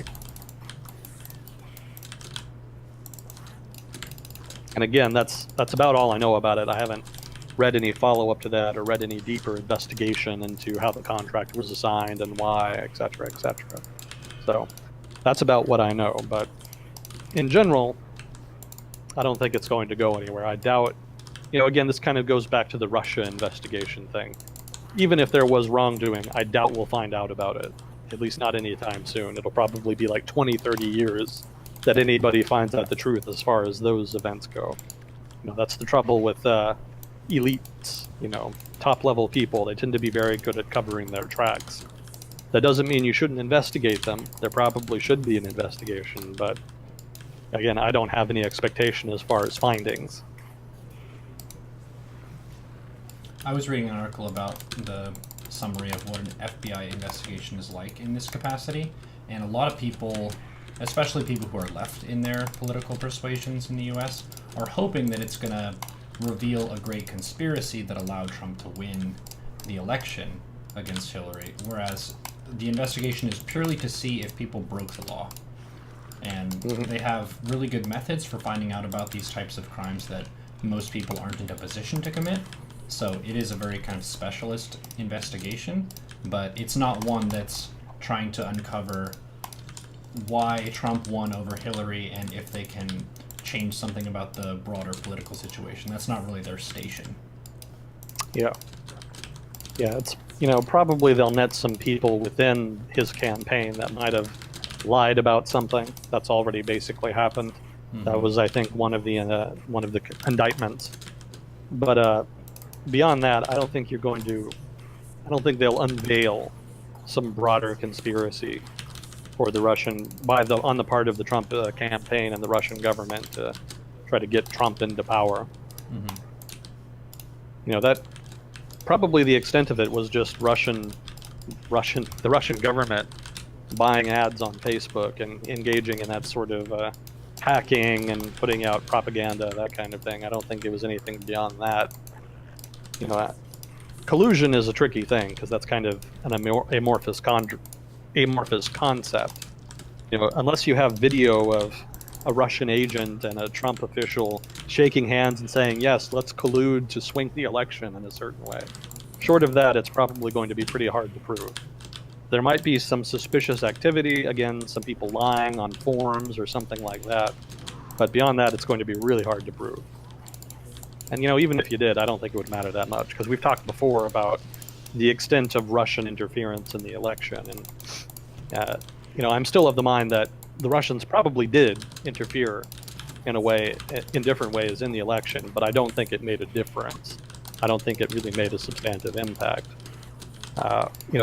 Congress, and I had this in my notes even, Congress has been grilling social media companies, or more accurately, their lawyers, since they didn't send their CEOs, they just sent their lawyers to talk to this congressional committee that's been investigating this issue of Russian interference in the election. And, they had all of these ads that supposedly Russian operatives or agents or whomever, trolls, I think the media has been calling them.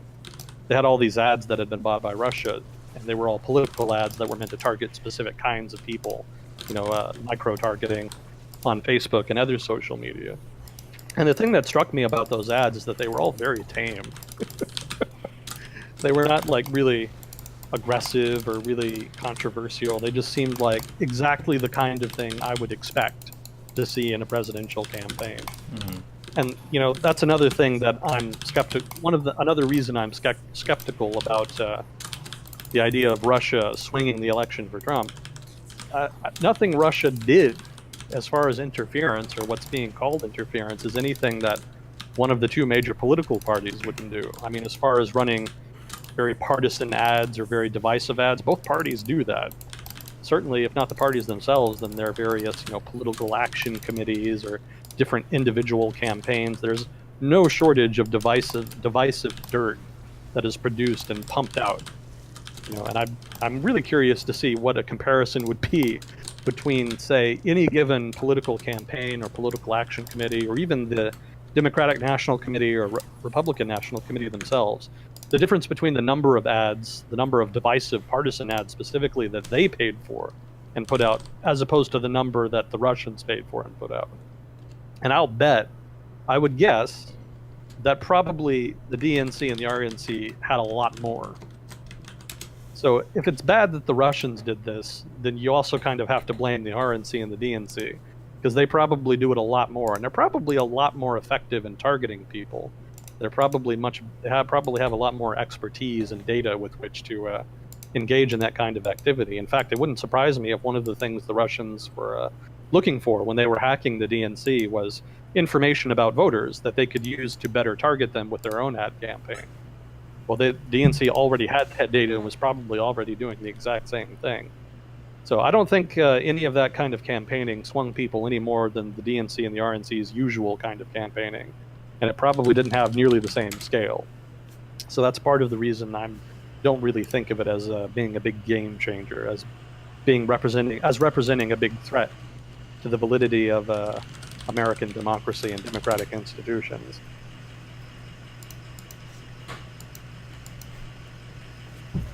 I'm going to close the window. Someone's getting towed. Can you hear that? No, I can't. Oh, well, if you can, then it's probably fine. I can hear it. Oh, we'll light a candle for that person whose car is going to the towing facility. Is this a podcast? Where can I get the link to this podcast? Yes, at twitch.tv/Neuro. Agent Smith Sunday evenings. Good to have you with us, everybody. Let's see. So what was the next one? Don't you think the world's economy will crash again because of government action? I know GDP is not the best indicator, but world are not growing as we did in the past. It's actually doing a bit better lately. Past year or so, there's been a general uptick in global economic activity, so there is some global improvement there as far as world GDP. I'm not sure what this person means by government's action, because he doesn't specify which government. China, the United States, whom exactly. I don't think any government in the world right now is doing anything that would really threaten the global economy, so to speak. They might be doing some things that are stupid at a national level, but I don't think it's anything that would be so dramatic as to affect the overarching global economy. As far as the United States goes, I don't think, there's nothing really happening in the United States that portends a huge recession that might throw off the global economy. China, for its part, could have problems with debt, but I would imagine the Communist Party could probably manage that pretty well. And China is not as integrated into the global economy as you might think. Certainly a big recession in China would have a global impact. It definitely would. But if it were a minor downturn, that would probably be pretty manageable. So yeah, I don't think the world is in for a big crash again. At least not in the near term. There might be something that happens in the mid to long term, and well, over the long term, it's inevitable, so it'll definitely happen in the long term.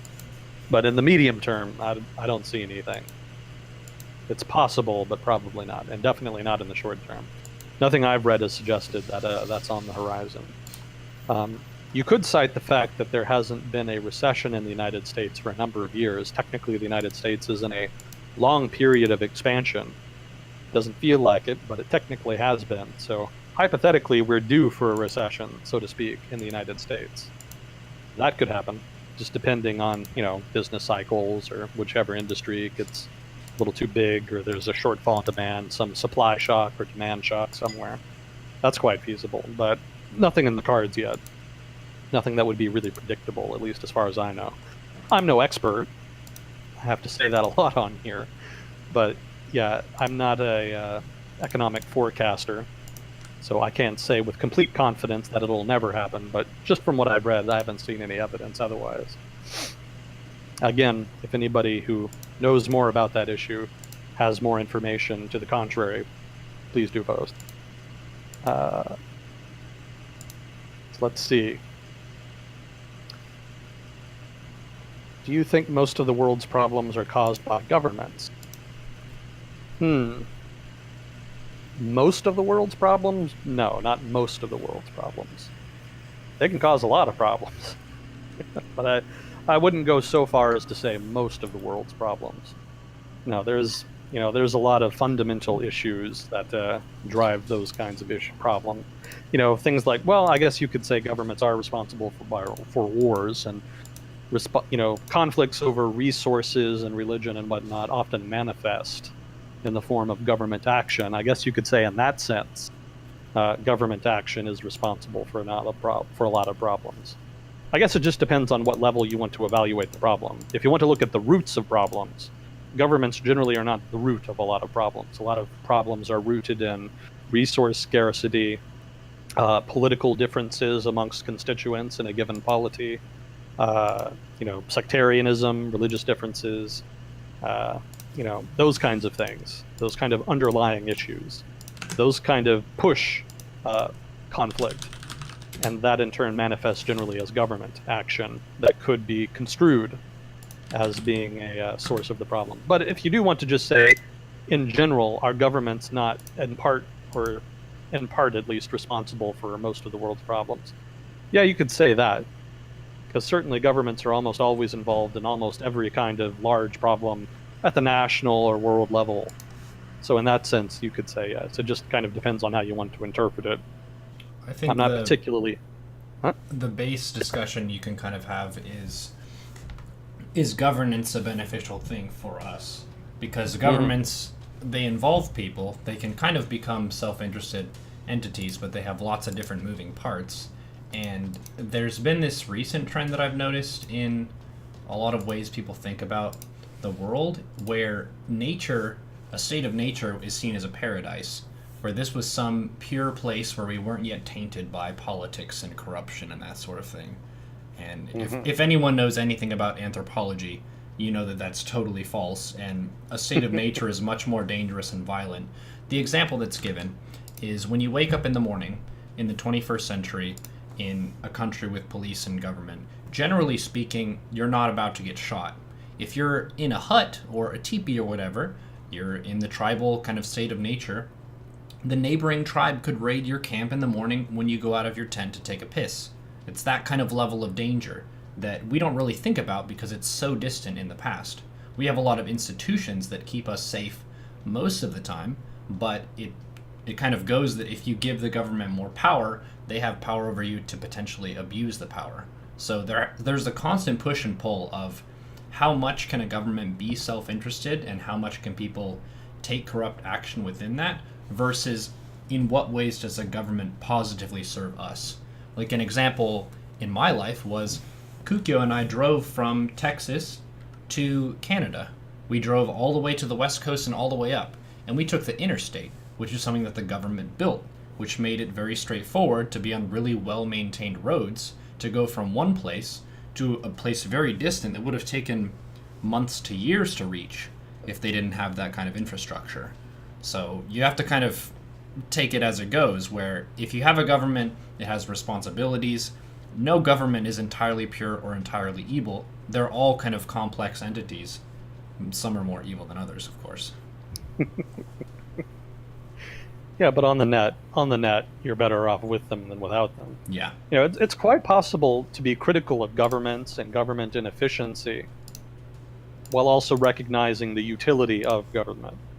In general, I try to hew towards liberalism, or again, for the American listener, classical liberalism. And the classical liberal approach to governance is that government should be restricted. There should be limits on what it can do, but that it should do certain things, and that if it needs to expand to certain areas, it should be allowed to, depending on what the polity wants or needs. So there's no general rule as to what's best. In general, you could say maximum government all the time, as much as possible, is better in order to equalize things and kind of even the playing field between uh, different actors in society who have asymmetric levels of power. But then on the other hand, you could say it's much better to have as little government as possible so that those actors can interact with each other as they would normally without interference, and that would be an optimal outcome. Um, whichever approach you take depends on your political preferences. That's a political question. But I'm not of the mind that one extreme or the other is best. I just think that there's an equilibrium that has to be met. There has to be a discussion within a polity about what the role of government should be, and that whatever best suits a given political circumstance in a given society, that whatever equilibrium meets that circumstance is what the government of that society should look like. And maybe that means as little as possible, maybe as much as possible. Most likely, it's going to mean something in between.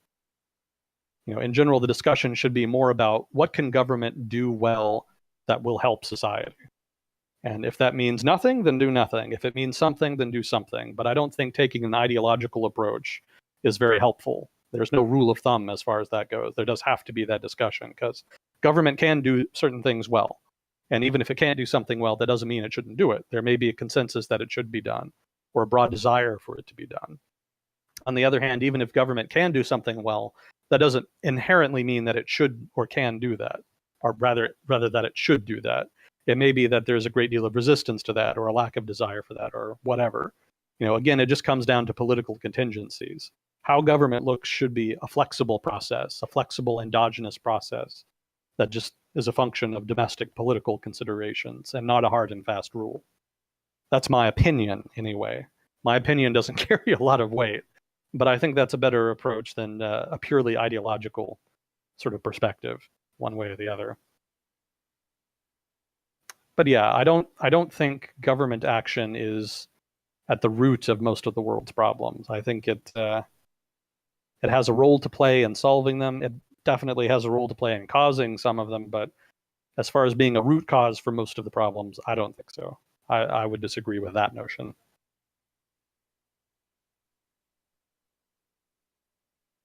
Let's see. I am learning the ways in which you abuse the market within a open market video game. How relevant are those to the economy? Also, have you ever played one or looked at the market on one? Eve is the example here, and do you find them interesting?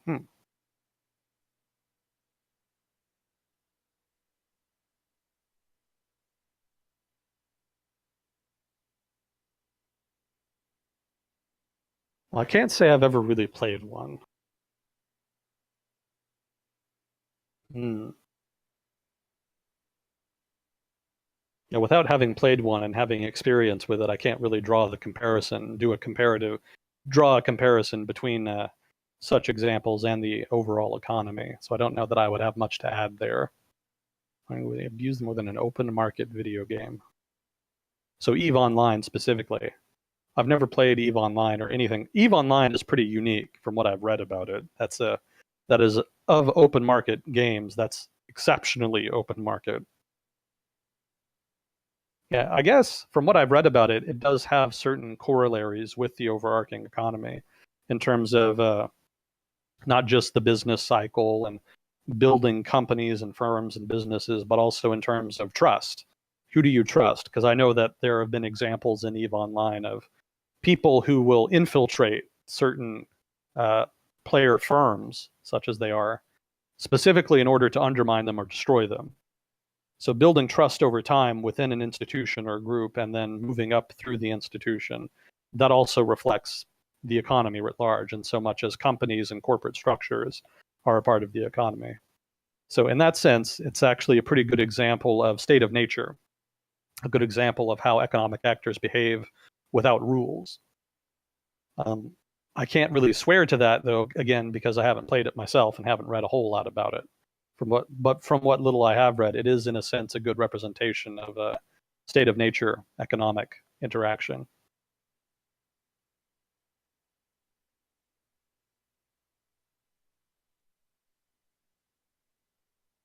What do you think the US needs to do to get out of debt? Oh, wait. What do you think needs to be done to get the US economy out of debt? Hmm. So, US economy, not the US government, but the US economy broadly. Would you even say that our economy is in debt currently? Yeah, private sector debt is growing a lot. Yeah. It's not unmanageable, but it is pretty large.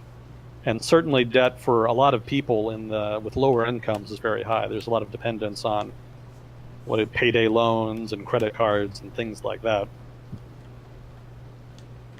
Yeah, if you just meant the U.S. government, then that's just a matter of, again, it's straightforward: raise taxes, cut spending, or both. That's pretty much the principal way you would do that. But for the U.S. economy as a whole, that's a more challenging prospect. For one, I don't think you would want to get completely out of debt, because debt does have a positive role to play in the private sector economy. Debt is very useful in a lot of ways. It's better to have it than to not have it. Is it unreasonably high? I mean, that's subjective. That's almost a moral question. What constitutes unreasonably high? I don't think it's so high that it threatens the overall economy. So in that sense, it's not a problem. But it is high enough that people are uncomfortable with it. Certainly the people in debt don't like it. I can understand that. It's a tough call. I mean, I don't know enough about how debt is distributed in terms of how it's spent. Probably a lot of it is student debt. In that case, you could forgive the debt, since a lot of it is government debt, so that wouldn't necessarily be difficult. It would just be super expensive, which means it's probably unlikely. You could also do something like, for student debt, you could try to get people to take fewer student loans. So you could remove the student loans entirely, or you could cut back how much they're worth, how much the government is willing to lend out. That would probably reduce the amount of student debt out there. There would still be just as much demand for the student debt, but people would be just less able to get it because the government supplies a lot of that debt. Obviously, that would be politically unpopular, especially for poorer people who disproportionately rely on that kind of debt. Mm-hmm. So that's probably not likely. That's probably not likely also. As far as something like credit card debt, a lot of that is just for regular spending. So maybe improving financial literacy would probably go a long way to helping with that. There's very little education in the United States, especially in certain parts of the United States. To call back to the education discussion we just had, there's very little financial literacy or education in a lot of the United States. So a little bit could go a long way there. A little bit of providing people with some basic literacy and how to handle their finances could reduce the amount of credit card debt out there that people rely on. And other than that, you just need like a general economic upturn. A better economy with better wages and more job security would give people the resources they needed to not depend on debt. Obviously, some people are just serial offenders when it comes to overspending. There's not much you can do with those people, short of a therapist. But for people who are just struggling to get by and rely too much on credit card debt for that reason, a better economy would help them out. But of course, everybody wants a better economy, and everybody's always trying for that. So that's no stretch. There's not a lot you could do differently there. So as far as getting the U.S. economy out of debt, I mean, just general economic growth would help. More financial literacy, and then maybe some kind of student loan reform of one sort or another. All of those would probably help. Again, I don't know what the distribution of debt is around the economy. What kinds of debt constitute the dominant form, and without knowing that, I would struggle to come up with a policy response. But those would be the solutions off the top of my head, just based off of my guessing of what the debt distribution would look like. I think I saw something recently that was saying that Trump was going to raise taxes for people who earn around 30 to 40K a year, so kind of hitting the middle class. And that tends to be a decision that you don't get in civ building games, which is, well, if you want to increase government revenue, you raise taxes. But in the practical sense, in the real world, you get to choose which tax brackets you cause to pay more taxes. So oftentimes the left will say we're going to tax the very wealthy, and the right will say either we're not going to tax or we're going to tax the middle class or the poor more. So that's another decision that you have when it comes to raising taxes is where do you raise taxes, not just do you raise them. Yeah, there's a lot of different ways that you can shape a tax reform effort in order to raise tax revenue. As far as reducing debt, generally find a way, basically. It doesn't really matter, just as long as you're generating revenue. But as far as how you structure it, yeah, that can be important as far as ramifications for the broader economy. There are some ways to raise tax revenue that will be worse for the economy than others. Yeah, they did release that tax reform. That was another recent thing that happened. The big laundry list of stuff for that. I don't know how interesting that would be for people. Let's see.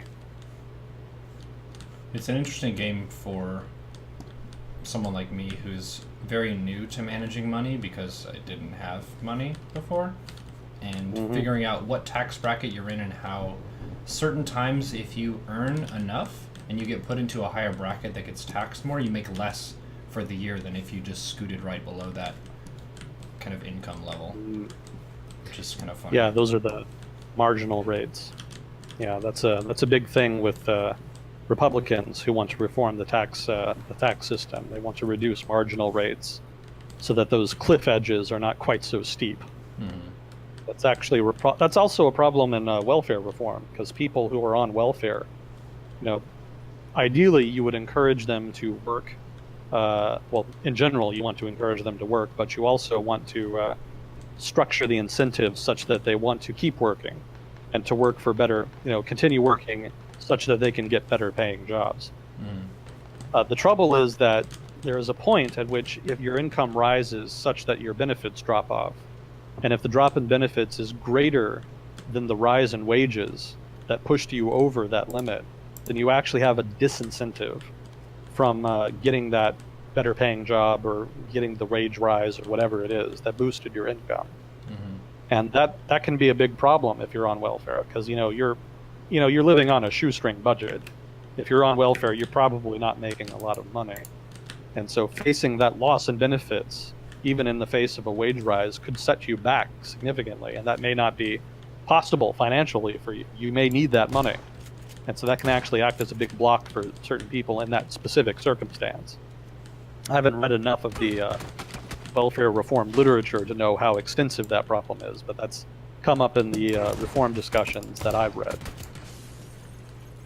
But yeah, marginal tax rates are a big deal for people, and structuring those correctly has an impact on the broader economy. You do want to structure them such that there is that continuous incentive to keep working and to work for better wages, to have those better wages, and to push for them.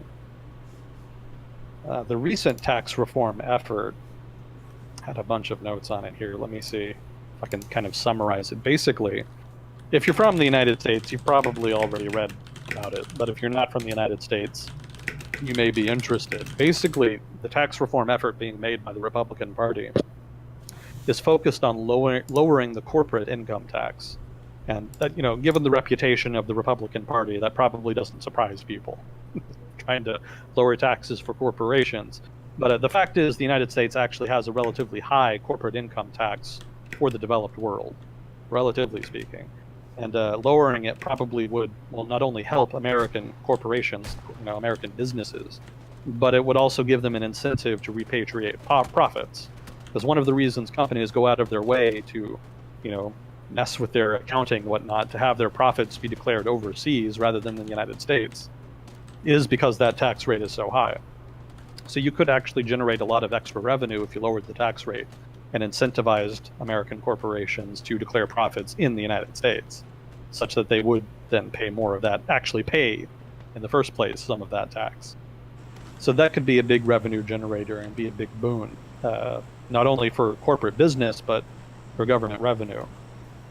So there's been a shift to lower that, I think, to, 22% or something like that. And right now it's like 30-something% right now. But in order to pay for that, that's the difficulty, paying for such a big cut is very difficult. I think corporate tax revenue generates something like several $100 billion in tax revenue. So the Republican Party in particular has been really struggling in order to try to find a way to cover that shortfall in revenue, either by making cuts or by passing new revenue generating tax reforms. And the reason they have to do that, the reason they don't just cut the tax rate and leave it at that, is because, well, for one, there's a rule in Congress. There was a law passed some years ago that you can't change taxes. You can't have huge deficits. Basically, if you make a tax change, you have to make sure that it doesn't cause deficits past 10 years. And with such a big tax cut, it would definitely be causing deficits 10 years from now if you don't try to negate it in some way. But more to the point, the Republican Party is filled with a lot of people who are fiscal hawks. They have either a political or practical or ideological predisposition to, or rather opposition to, deficits and deficit spending. And so those people, for political reasons in particular, want to make sure that any tax reform is paid for. So that's a practical legal reason that they want to make sure that the shortfall is made up for, but also a political reason. But it's just been immensely difficult because nobody wants a tax rise, but there's only so much you can cut. I mean, the principal things that the U.S. government spends money on. Is my sound still coming through okay? Yep, sounds good to me. Okay, I'm still trying to figure out what causes that. Bugs the hell out of me, and I'm sure it bugs the hell out of people listening. But anyway, the principal things that the U.S. government spends money on: the U.S. military, Social Security, Medicare, Medicaid. Cutting any of those things is immensely difficult politically. It's almost impossible. So that means you have to focus on cutting something from the discretionary budget. And the discretionary budget only really makes up like a fifth of federal spending. And unless you want to just cut everything else that the government does besides those four things, you're not going to be able to make up for a big corporate tax cut like that with just cuts from the discretionary spending. It just won't work. The math doesn't add up. So they ended up doing a lot of other things. Let me see, revenue generators. So the big thing was a repeal for a popular tax deduction on interest rate payments for mortgages. If you have a mortgage on a house, you can deduct the interest on your payment for the house on the mortgage from your taxes. And of course, middle-class people and upper-class people love that. Not as many working-class people own their own homes. A lot of them rent, so that's not as relevant for them. But if you own an expensive house, that can be a very large deduction. And so that's always been a very popular tax deduction to have. So they managed to generate a lot of revenue cutting that. The problem is that might generate so much opposition that it prevents the tax reform from being passed at all. Because again, a broad segment of the public really likes those tax deductions, and it may be that that broad segment of the population, specifically people in the middle class who tend to vote a lot, may not appreciate losing their tax deduction to a corporate tax cut. Why am I losing my tax deduction so corporations can get a big tax cut? Politically, that's not a very defendable hill, so to speak. So that's going to be a big problem for them. And there's already a big home building lobby that's come out against it and has already started fighting them on it. That said, they did design it in a way that it doesn't affect many people. Basically, the tax deduction is only being removed for certain people. And I think some think tank came out and said only 5% of mortgage holders will be affected. So that could mitigate opposition. It may be that the opposition comes more from institutional players, like the home building lobby, for example, home builders and the like, as opposed to actual voters. Again, if it's only impacting 5% of mortgage holders, maybe there won't be as much political blowback. We'll see. The lobbyists might be able to shut it down regardless. But then the other thing they did was, what was it? There was a deduction for state and local income taxes. So some states, not every state, but some states have their own income taxes, and certainly sales taxes. Historically, you've been able to deduct those local or state income and sales taxes from your federal taxes. You didn't have to pay those. Basically, it was like getting double taxed.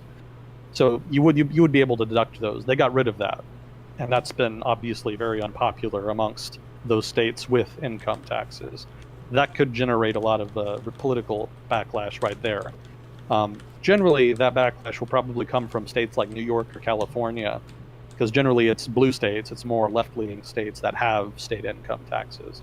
Obviously, in Texas, we don't have state income taxes. Nope. That would be considered grounds for a civil war, practically. But in a place like California or New York, not as controversial. So that change affects them disproportionately. And it may be that the Republican Party figures, since the Democrats probably won't vote for it anyway, why not do it? Why not pass some? Why not make the change that impacts them more and causes them more problems than us? Again, they may end up needing some of those votes, so that might be somewhat self-defeating. We'll see how that plays out. Local property taxes can be deducted from federal income.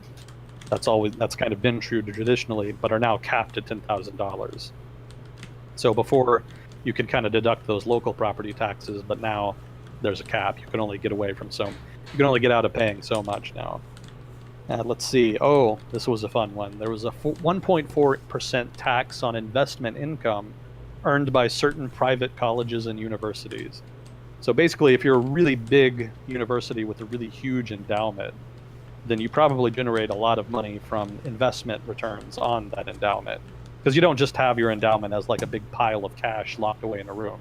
You invest it. When people give you money or donate money or whatever, you just put it into your investment portfolio, and it gets invested by your broker. And that generates revenue from interest, and then you can take that money and spend it on scholarships or whatever you like. So for those institutions, for those universities with really massive endowments that generate a lot of money from that interest, they're going to have a new tax. It's a relatively small tax, but given how large the endowment is, that could still generate a fair amount of money. And again, it's specifically designed to target only those universities, specifically private universities with large endowments. So that's not going to impact very many people.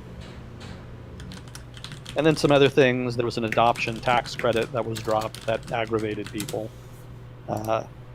Deductions for moving and medical expenses were removed. That obviously, again, very specific groups are not going to be happy with the removal of some of these deductions. So, if you have some medical expenses or you do move a lot, that would disproportionately impact you. And then credits for certain drug development costs removed. I'm sure the pharmaceutical lobby is going to love that. So that's another knock against the likelihood of the bill being passed. As far as the actual tax cuts, there was not just a big corporate income tax. They also lowered the tax on pass-through entities. And pass-through entities are kind of basically businesses that are like corporations, but they're basically privately owned. They're not technically corporations. They're large businesses, but because of the way they're classified, they don't have that corporate tax rate applied to them. In fact, a lot of corporations would get around the corporate income tax by defining themselves as pass-through entities. So the tax on pass-through entities was also lowered, though not by as much as for the corporate income tax. Let's see. That actually aggravated some people. The National Federation of Independent Businesses, basically a lobby for small businesses, is opposed to the bill on this count because they think that the bill disproportionately favors large companies and large pass-through entities as opposed to the smaller businesses who aren't going to see as much benefit from these tax cuts. So even within the business community, the bill is causing some schism. Oh, and another big change, corporate profits from overseas will no longer be taxed, although there will be a minimum 10% tax on U.S. foreign subsidiaries. So this is kind of a move to get some of that money back. Again, you want companies to declare their revenue in the United States, declare profits in the United States so that they'll pay more taxes. So this is another move in that vein to try to incentivize companies coming back to the United States. If not in terms of relocating their actual work, their actual factory or whatever they're doing, at least moving to declare their profits in the United States. Let's see. Oh, and the AMT will be repealed. There's some people who really love that. The alternative minimum tax is a tax that was created in the 1980s, maybe the 70s. And the idea was it was meant to be a tax that tried to target people who evaded taxes. Some very wealthy people would find loopholes that allowed them to reduce their tax burden significantly. And so the idea of the alternative minimum tax is will calculate your taxes based on this alternative method, the AMT. And if the AMT amount of taxes you owe is larger than the amount you're calculating your way, then you have to pay the AMT amount. And the idea, again, was to get around tax evasion and tax loopholes, to try to mitigate that. That worked fine for a while, but the trouble is they never adjusted who the AMT applied to, because it was originally only really meant for people who made a lot of money, who were sort of the wealthiest. But over time, wealthiest like 10, 20%, sort of that upper bracket. But it was not adjusted for inflation. And because of that, more and more people in the upper middle class were having to apply the AMT to them. They technically fell into the range in which the AMT was supposed to apply. And so the AMT became very unpopular on that count because a lot of people were being subjected to it, whom the AMT had not originally been intended to be subjected to it. Of course, you could just adjust the AMT so that it is adjusted for inflation, such that it does move with inflation, so that it does continue to target just that specific bracket it was originally intended to, but they've decided to just get rid of it entirely. Big shock. So that's a nice win for those people who traditionally had been targeted by the AMT. Let's see, and most of the rest of it is kind of pandering political stuff. Estate tax exemption, child tax credit expanding, not by a whole lot, but an expansion. Standard tax deduction increased a bit, and then $300 credit for expenses related to the care of parents and non-child dependents. That's cute, but again, this is all kind of political fluff. This is the kind of thing you just kind of throw in there to try to make the bill more appealing to people so that it's easier to pass. The meat of the bill is the tax cut, and then the tax revenue generating means meant to balance the tax cut. That's kind of the root of the bill. There are some other things that it didn't change. It actually did not cut taxes for the wealthiest. So they kind of eschewed their traditional interest group, their biggest constituency, to focus on corporations specifically. Given how many of the wealthiest taxpayers derive their wealth and income from corporations, they'll probably still benefit a lot. But they're not getting a tax cut anyway. Let's see, there's no limit on pre-tax. Yeah, there was some 401k stuff, blah, blah, blah, tax-referred retirement plan. And then, they also reduced the current number of tax brackets. So there had been 7 tax brackets of income. They're reducing that to just 4. And that could be a good move in the sense that it reduces the administrative costs. So overall, there were some general conclusions I drew. There's no border adjustment tax, and we talked about this like months ago. There was some talk that the corporate income tax would be paid for with a border adjustment tax that would basically act as a tariff on imports from, other countries, but principally Mexico was the target. And I remember Paul Ryan called it an quote-unquote elegant solution. The trouble is that free traders didn't like that. They were very uncomfortable with that, especially given that the administration's talk about economic nationalism and rolling back free trade. The business community definitely does not like those things. And so the idea of a border adjustment tax kind of triggered a lot of lobbying groups, and there was a big lobbying battle in Washington between pro-free trade interest groups and those who didn't care, and were, either they wanted that tax to kind of reduce competition, or they just wanted to curry favor with the administration or certain officials. Whatever the case, there was a big battle, and apparently the free traders won the day on that, because there's no border adjustment tax in the bill that I'm aware of. So that's kind of a blow to the economic nationalist agenda of the Trump administration, and kind of a big win for the free traders. That's an encouraging sign for them that the Trump era will not be filled with a rollback of their specific advantages derived from free trade. In general, the likelihood of it being passed, kind of up in the air. It's kind of looking like it won't be. I'm leaning against it being passed, because it's looking like it's going to be a rehash of the healthcare fiascos. The Republican Party had a number of healthcare reforms that tried to pass over roughly the past year, basically since the November election, since the 2016 election. And they've never quite been able to find a balance in their reform effort that pleased both the right wing of the party and the more moderate wing.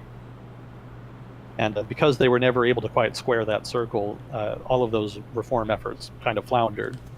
So they've since moved on to the tax reform effort, but it's looking like it might flounder for the same reason. Because there's a number of people who have come out against it. I think John McCain came out. Marco Rubio came out against it. Says it doesn't do enough for working families. Democrats, of course, aren't going to vote for it because partisanship. But fiscal hawks also not happy with it. Yeah, but fiscal hawks rather.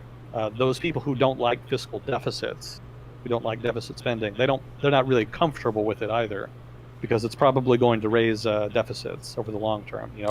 For all of the tax revenue generating measures in the bill, I think the Tax Foundation found that it would reduce tax revenues by $1 trillion. So the balance would still come out against the bill as far as deficit spending.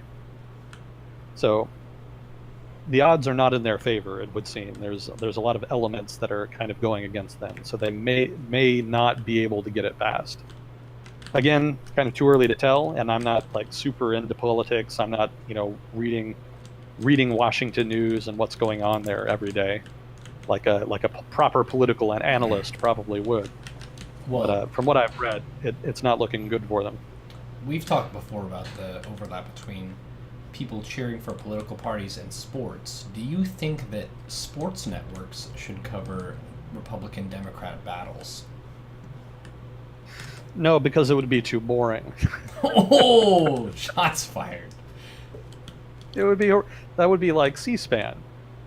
That's kind of what C-SPAN is. Yeah, but they just need whenever- those cool 3D graphics and stuff and an exciting announcer.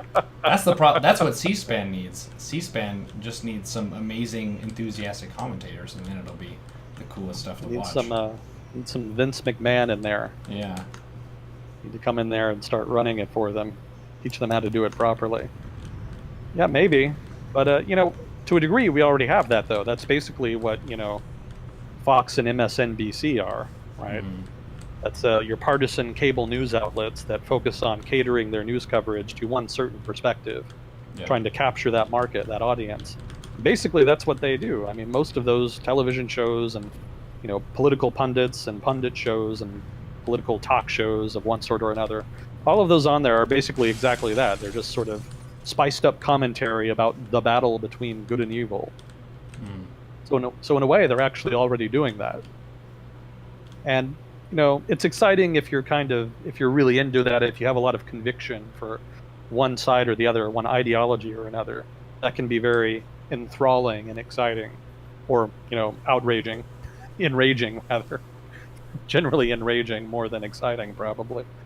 But I went through that phase earlier in my life, and I'm kind of at a point now where it's very predictable and dull, and I don't care anymore. It's more of a horse and pony show. Once you've watched enough of it, you just get a sense that this is like fast food. It's fast food politics. Yeah. It doesn't have any substance. You're not really learning anything. There's not really any action. It's mostly just interest groups using the media to try to use you as the voter, to manipulate you, the voter, to vote a certain way or think a certain way, to try to basically the same thing a corporation does to get you to buy their cereal or what have you. They're just trying to push the buttons that their market research has shown have worked in the past, trying to push those buttons to try to get you to do and think a certain way. And once you start viewing political talk shows and cable news in particular in that way, and not a few websites as well, the internet news outlets are not immune to this. Once you start thinking of it in that way, you kind of can't unsee it. You start seeing that everywhere. You start seeing all the little ideological tricks, all of the little debating tricks, more accurately, I should say, put it that way. All the logical fallacies used in political debate on these kinds of shows. You start seeing them everywhere once you start looking for them, and after that, you get really disenchanted very quickly, and it just becomes grind. So, in general, I just try to stick more to analysis and facts, as far as I'm concerned. It's difficult to do, but we've talked about where to go for news and whatnot before. What sources, how to evaluate sources, and how a source being biased is not necessarily a bad thing, just so long as you recognize the bias. You can still use it, but you just have to take a broad-minded approach. Try to use lots of different sources and try to be analytical and skeptical. Skeptical above all, especially in the present political environment. A lot of skepticism is definitely due in an environment like this. So, in that sense, you can go anywhere, but just try to go to multiple places and be skeptical. Yeah. That's a very gross simplification of an earlier answer I gave weeks ago to the question of sources. I would refer anyone interested back to that. I'm sure that answer was probably better. But off the top of my head, yeah, that's kind of the approach I would take. But yeah, your idea, they already do that. That's what cable news is.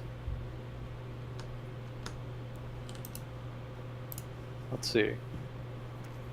Oh wow, that was a big tangent. I was looking for the question on that and I couldn't see it. So that I'm not sure how we got on that, but anyway, let's see. Can you ask him his opinion of marijuana legalization? Does he think it will be legalized eventually? Well, it's already legalized in what, Colorado? I'm guessing this person means will it be legalized nationally in the United States. I'm assuming this person is American. Yep. My opinion of marijuana legalization, this is one of those political hot button type issues. Marijuana, legalize, don't legalize. I don't really care, personally. That's my opinion. He just doesn't use. Yeah. Just find the equilibrium. There should be a public discourse, and, probably it would be better if individual communities could decide whether to legalize or not. That may not be politically palatable, but that would probably be more ideal. So that way communities that don't want it or do want it can have that and not the opposite imposed on them. But yeah, just whatever people want, whatever equilibrium you can reach via compromise in the political process, I'm fine with that. Because again, I don't really care one way or the other. But I think the best outcome would be one that encourages political stability, which is kind of becoming a question in the United States for first time in a long time in its history. So I would prefer a policy reform in that area that is the result of a lot of discourse and compromise, such that whatever outcome is eventually reached is acceptable to the broader nation. And again, I think it would be better if communities could decide that for themselves, but in lieu of that, at the very least, something resembling a normal exchange of ideas and an eventual mutually acceptable agreement between all factions involved. One of the things if I can interject, one of the more modern problems is the innovation of new pharmaceutical drugs that people tend to abuse, such as a lot of painkillers that are very effective and then end up being used recreationally, and meth use kind of being out of control in a lot of communities, and how a general human question is, how do we responsibly manage our reward pathways? How can we reward ourselves in ways that aren't going to kill us, that aren't going to cripple us in our careers and that sort of things? And that's a big point of momentum for the cannabis lobby, basically pushing for legalization in states.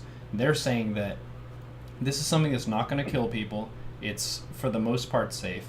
There's definitely a lot of research we need to do on how it affects us long term, but they're trying to push for it to be regulated similar to how alcohol is regulated, because alcohol is that long term, we've been doing this for tens of thousands of years, it's culturally accepted, we've integrated it as something adults can do, and we have a basic understanding of how it works, what the risks are.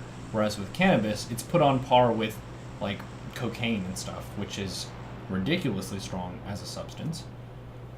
So opening the dialogue and being able to help people understand the differences and how different drugs work on the body, as opposed to, we've said this before in this segment, a lot of people are taught, just say no. Whatever the drug is, just say no. Drugs are bad. And then one kid tries one of them and they're fine, so they say, oh, they lied to us about all of it. No, there are some drugs that are very bad. There are some that are more dangerous than others. So for states to decide, can we legalize this, should we not? Can we regulate this? Regulation oftentimes makes things a lot safer, where you don't have to resort to the gray market, the black market. You can use the government market that's verified and everything, and they get a tax revenue from that. So like Washington, Oregon, Colorado, getting tons of revenue from taxing the sale of marijuana in their states in the same way we tax cigarettes and alcohol. There you go. That's a much better answer. Yep. Well, yeah, I'm not as familiar with the policy side, so I can't go into that much depth. But that's a good summary. Yeah, there are some silly examples too. A couple states had a few bills that were up to be voted on where they were saying we're going to legalize weed, but if they make a whole bunch of different stipulations that inhibit a reasonable use of the substance and distribution of it, a few states have said no. There's so much kind of pork belly stuff within this. Is that what it's called? Something pork. Oh, where they. Oh hell. I know what I the think meaning I would of have it remembered is. it if you hadn't said pork belly, because now all I can think of is pork belly. Yeah, now everyone's hungry. What the idea is, a lot of politicians will put a bunch of stuff into a bill that doesn't necessarily accomplish the purpose of the bill, but it does a favor for someone. So, certain times there's so much. Is it pork belly? It does so much spending Pork that barrel. pork barrel spending, exactly. Thank you. That bogs down the legislation to where a lot of people would just say no. Like, this is so convoluted and unnecessarily bogged down by other interests that I'm going to vote no to this, even though the basic purpose of it is something that I agree with. So that's another hurdle that a lot of states have to tackle. And then on the national level, which president is going to openly endorse it? Because none of them have been pushing that as a primary aspect of their platform. Even Bernie Sanders, who's kind of seen as the green candidate, didn't really push for that when he's debating other politicians. Hillary didn't do that. Trump didn't do that. It's still kind of on the back lines. People talk more about abortion and stuff right now, and LGBT kind of rights and progress, as opposed to weed. Weed is still kind of to be discussed in a presidential debate. Yeah, it's not quite mainstream yet as a political issue. Has not quite reached that level. Probably get there eventually, because it's more important amongst younger voters. So as they age and the older cohorts age out, it'll probably enter the mainstream eventually. But it may just be that it becomes very regionalized, because certain parts of the country are much more against it than others. So it probably will remain more of a state decision than anything. I doubt there will be a significant change at the national level. Maybe the most you could hope for at the national level is recognition that it's a state issue, instead of just a blanket federal ban applying. Because right now there's a very weird situation where some states have legalized it, but it's still illegal at the federal level. So you could still be arrested for using or selling marijuana in a state that's legalized it by federal officers. That's a very sort of gray legal area. I talked with my Uber driver when I was going to BlizzCon about this. So we're in LA, and he said that he had family on both sides of it, where he had family that was in the police force and family that was in the weed distribution business. And California has decriminalized weed for medicinal purposes, but they haven't fully legalized it. And there are a lot of raids on these kind of dispensaries based on zoning laws. So it's still kind of a push and pull of how much can this industry grow versus how much do enforcement agencies want to crack down on this, because they can if they want to. Same thing with Washington and Colorado. Like, they have really budding weed industries that are developing, lots of revenue that's going in, but legally speaking, if the National Drug Administration wanted to crack down, they could, and they would be within their rights to do that, because the states have kind of basically tried to push the limit of how much state power do we have on this issue. We're going to try, and it's basically until you enforce otherwise, that's the power that we're exerting. And historically speaking, that's been one of the frontiers of push and pull. We call it federalism versus anti-federalism, which how much federal government power do you want to have versus how much state power do you want to have? Because a lot of our states, like Texas and California, are the size of a lot of big countries for how much economy and population that we have. So should they be able to make similar sized decisions as a national government? Or do we want to subject ourselves to Washington more and have the states be more just regional municipalities that have a little bit of power but not too much? Yeah, it's a significant debate. And it really needs to have a solution. Because when it's ambiguous like it is right now with regard to something like marijuana legalization, that creates room for corruption and authoritarianism. Because if you pass laws and don't enforce them, then enforcement becomes very selective. And selective enforcement of law is one of the tools that authoritarians use to coerce populations and to exert rule and extort people for money. So the longer that sort of discrepancy is in place between state and federal power, the more the door opens for some kind of corrupt activity or other form of corruption, or at least politicization of policing. And none of that is good news for any democracy or democratic culture. Also, I think pork barrel spending was actually banned. I don't think they can do that anymore, technically. Oh. Do you have a date as to when that happened? Yeah, I think it was under the Republican Congress. It must have been, what? Obama came in 2008, and then the Tea Party Congress came in with 2010. So sometime between 2010 and 2012, I think John Boehner and, well, no, John Boehner. Was it John Boehner?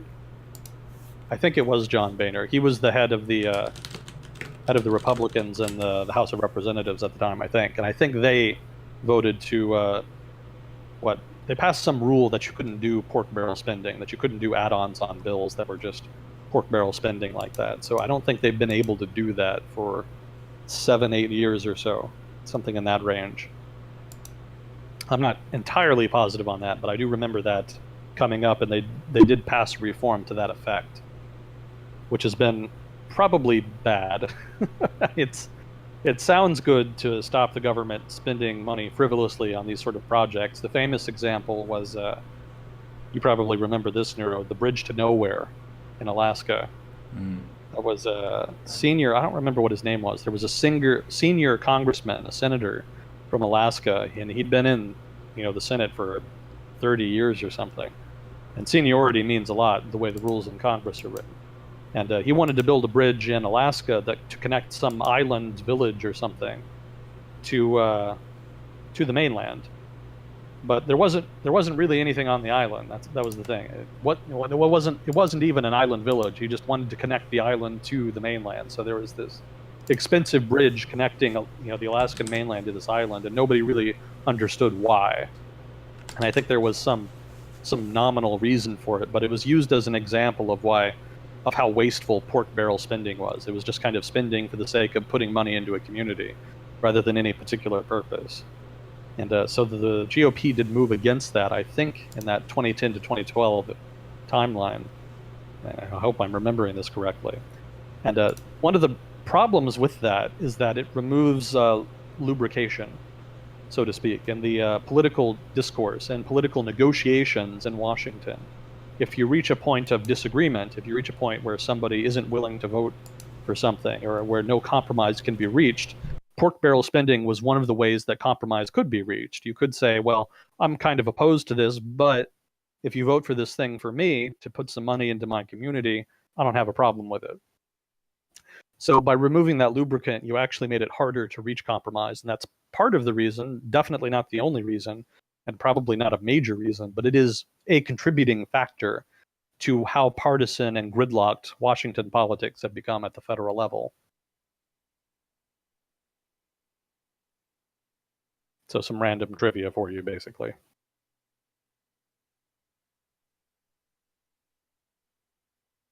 Let's see. There's discussion in the chat. It's not phrased into a question, but it's about the effects of cannabis long term on youths who use it. Mm-hmm. A quick point to address is that for a substance that is a scheduled drug, it is more difficult to get approval to run tests on it in a normal capacity of what are the long-term effects of this substance. If it's illegal, there's tons of paperwork, lots of barriers to do research on that. But from what I've read, and I'm not an expert on it, but a little bit, working memory function is impacted if you use cannabis before the age of 20. Working memory is what we used to call short-term memory, which means if someone tells you a phone number or, hey, could you do this for me, and you forget it, that's an error with your working memory or short-term memory. So we should still have regulations, probably maybe the similar age range as alcohol in the US. So to drink alcohol and buy it legally, you have to be 21. For cannabis, it would probably make sense to have the same rule. Even if it's fully legalized, you wouldn't just want to give this to kids unless they have something like super intense seizures as children. So that's another frontier where we don't have the full story just because it's been hard to research, but that's if we're going to legalize it widespread, we need to figure that out so that we can educate people properly and they know what they're getting themselves into. Yeah, so it helps with seizures, huh? Yeah, in ways that certain seizure medication will not effectively help people out with. It also helps people who have allergies to certain pain medications. So it's not, a lot of people will pose it as a sort of ultimate cure of the big pharma is just trying to distract us from weed, which would solve all of our health problems. That's not the case. Some people will stack it up that way. But there are some niche benefits where the prescribed medications will either have an allergic reaction for some people or they're too young to use certain substances, and cannabis can be an alternative. But it's not without its downsides. It's not just a straight up medicine or a superfood that grows in the wild. There are risks associated. Didn't know that. Mm-hmm. Be careful. Well, I am. Probably too careful. Well, there was some discussion about schizophrenia. It doesn't cause schizophrenia, but there are certain people in the population who are what we call schizoaffective, which means they're further along the line in that spectrum, and they're more predisposed to schizophrenia. So if you satisfy a few criteria, they can have that kind of schizoid episode. So some people will imbibe cannabis and they have kind of a panic attack or something really bad that happens, and that's kind of related on someone's biological personal chemistry. So know yourself is one really important step, knowing what you're predisposed to, knowing what your family history is, which is more difficult for some than it is for others, and then also know how the substance works on your body. This applies not just to drugs in the conventional sense, but also energy drinks. I would probably recommend doing some research on that because they try to make some strong effects in a lot of those. What is all this stuff that I'm taking and putting into my body? Figure it out. Yeah, I lack that level of initiative, so probably just continue to sit and do nothing. Yeah. Well, from what I know of you, like reward pathway management, a milkshake is a rewarding experience. And some people are like, I don't need drugs. I have a chocolate milkshake here. And that's fine. There's nothing wrong with that. How about a family-sized fast food meal? That sounds tasty to me. How do you like your burger? Just some kind of real talk, non-political. How do I like my burger? Yeah, what add-ons? What other side things do you like? Do you like it with tomatoes, veggies, lettuce, what? Cheese? Cheese, of course. Cheese, Fat of bastard course. like me has to have cheese on his hamburger. Alright. Yeah, cheese, jalapenos, maybe avocado if possible. Tomatoes, lettuce, mustard, and maybe if they have any sriracha sauce, depending on the place where you're going. Yeah, variety. That's good. Just lots of stuff. I'm When you're a definitely human vacuum, you want as much as possible. Yeah. I'm definitely on board with the jalapeno. I don't get burgers too often, but one thing that has partially caused the increase in average weight for Americans is the calorie per dollar of having a hamburger. Hamburger gives you tons of calories. If they recommend 2,000 calorie diet, you have one fast food meal, hamburger and a milkshake and fries. And that's a full day's worth of I'm not going to die from a lack of calories. So if you're pressed on time or if you're poor or both, hamburger and whatever, and you're basically fine. So a lot of people will be like, oh, you should be more conscious of your weight and more fit and stuff. And it's like, it's an economical choice. It's not a perfect choice. It has its downsides, but it's one that a lot of people are forced into. Packed Facts was playing a game. It was like a browser game recently where it sets you up where you're a poor person in the US and you have to make a bunch of decisions based on if you get the salad, which is fewer calories, or you get the burger, which is more calories, but you have a chance to get overweight and stuff. It was really interesting. Because a lot of people don't have to make those decisions. They just, oh, I have money, so I'm gonna buy organic fruits and veggies and have a really well balanced diet. But that's expensive. Yeah, yeah, the economics of it are not in the favor of poorer people being healthy. And that's more of a problem in, what do they call them? Food deserts? Is that right? I don't know. Am What I are food remembering that deserts? correctly? Yeah, food desert basically is an area where there's not a lot of, where nutritious food, especially like whole food or farm foods, are not readily available in markets. And so these areas are called food deserts, and the idea is that people there don't have as much access to cheap, nutritious food as people who are not living in such areas. So those areas, it's more problematic. Inexpensive, unhealthy food is more attractive relatively in a food desert than in an equivalent place where maybe there are more affordable alternatives. Mm-hmm. So again, that kind of speaks to the variance and outcomes in the United States. When a country is as large as the United States, there tends to be certain areas that are very distinctive, a lot of variance in terms of how different areas exhibit certain outcomes with regard to health, education, economic vibrancy, etc. Oh, nice. Let me see. Packed link to Sorry? game. It's called Play Spent. That's the game that I was talking about that she was playing. Place vent. Okay, I'll add that up here. Yeah. Place vent. There was an example where she had to choose between going to an event where she allowed her child to be inducted in a gifted and talented program, or you attend work. And she already had 2 strikes against her for missing 2 days of work because she didn't have sick leave. So I think she ended up getting some bad marks or losing her job or something because the kid was allowed to go through this. So people who are in the middle class or upper middle class never have to worry about those kind of things. You take the day off, you have the luxury spending, or you can pay someone to manage that for you. But there are a lot of really hard decisions for the poor, where you basically have to choose between 2 outcomes and both of them involve bad consequences. Yeah, there's a good deal of that. And, to a degree, you can see that in any country, but in the United States, just because the way benefit schemes are structured, it can be more of a problem. Mm.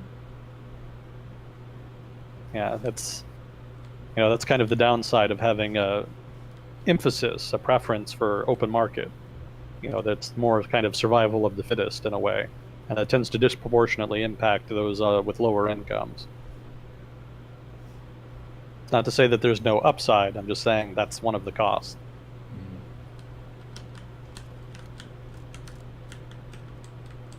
Anyway, that's that's a whole other thing we could get into. Yep. Let me see here. The next question was, what's your opinion on the current potential EU sanctions procedure against Hungary? How far do you think the EU will go if the current situation stays?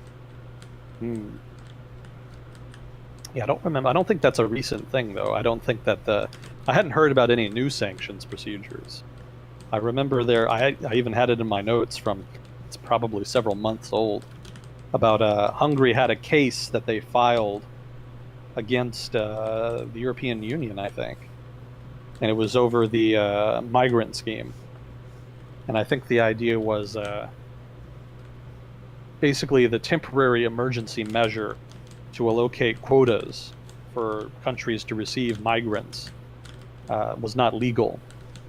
So the Hungarian government argued. And then a few months ago, they lost that case, I think. And then the Hungarian government made some noise about it not being a binding agreement.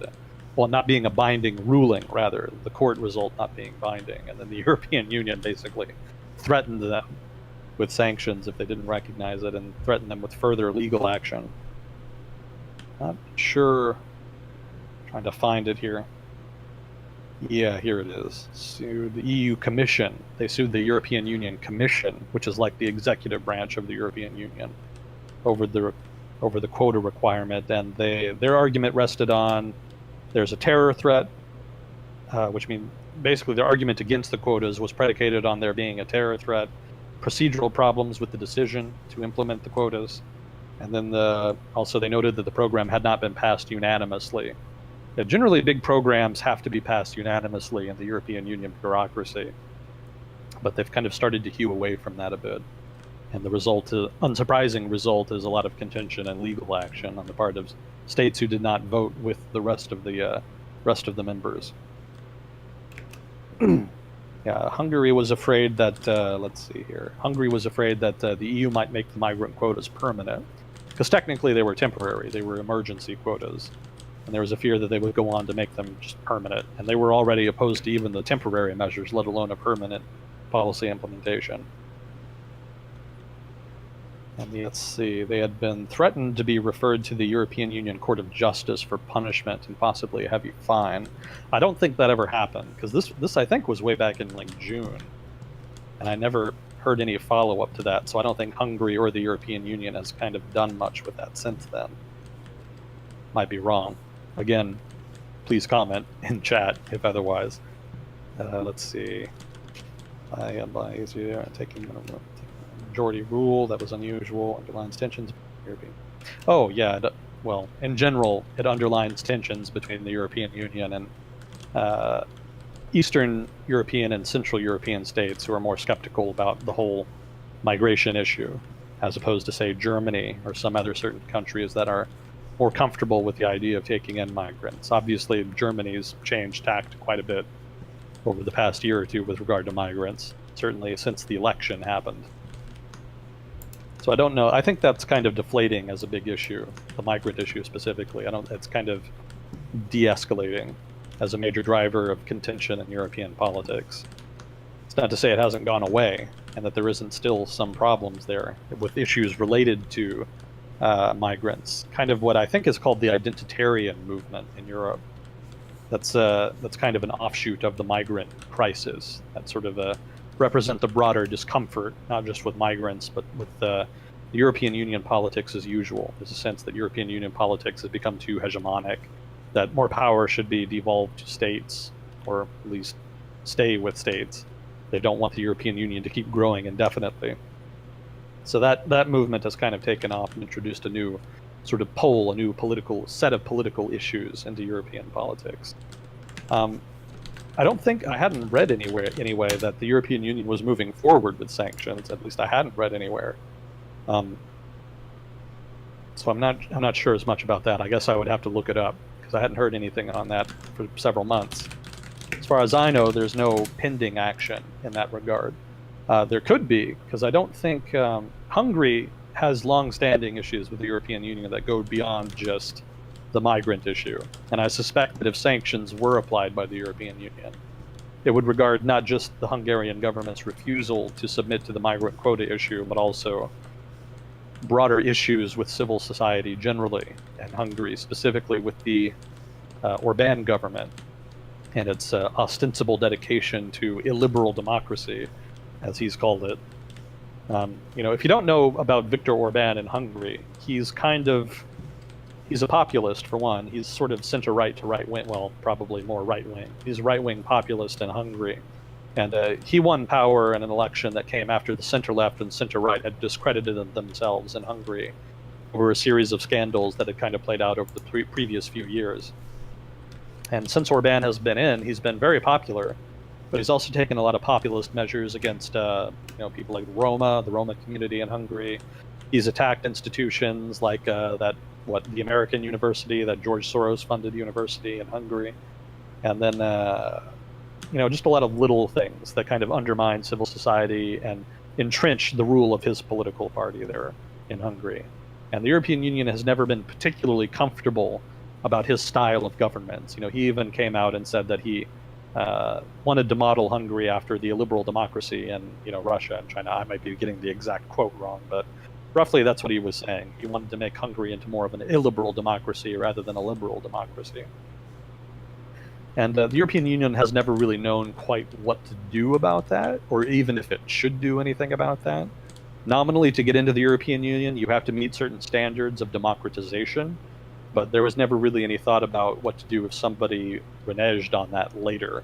So what do you do if a current European Union member starts to slip in terms of dedication to tenets of liberal democracy? There's not really any rule on that I'm aware of.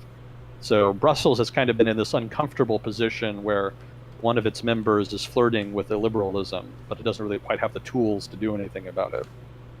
As far as the migrant issue, I think it's de-escalating, so I doubt any sanctions would relate to that. That process probably is going to be unwound eventually.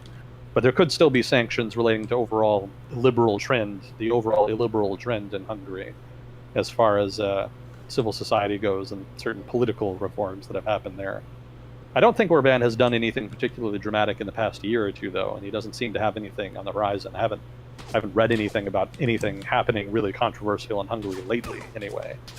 I haven't really been paying special attention to Hungarian news, so I could have easily missed something.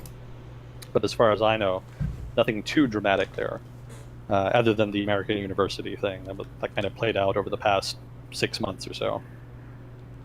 So I don't think there will be any sanctions in the short to medium term, short of something dramatic that Budapest does. Over the long term, maybe, but for now, the European Union seems pretty hamstrung by the whole problem that Hungary poses to it on an institutional level. Most likely, they'll probably just leave them be. Kind of like what happened with Spain. Spain and the Catalan issue was very awkward for Brussels and the European Union bureaucracy. So they just kind of, at first, tried not to have an opinion, and then eventually they just came out against Catalan independence because that was the status quo. No particular principle or ideology, just let's go with the status quo. Nobody change anything. That's always kind of the safest bet as far as politics goes. And they went with that. Also, there's been a move towards what's called a two-speed Europe model. There's this question about how the European Union should evolve going forward. Should it get bigger and become more federal, become a kind of United States of Europe? Should it decentralize? Should it just stay as it is? I mean, there's a number of different options available. And one of them was a two-speed Europe, in which countries that want to continue integrating and deepening their integration can do so, but the countries that don't want to will not be made to. So they'll basically just be in the European Union as is.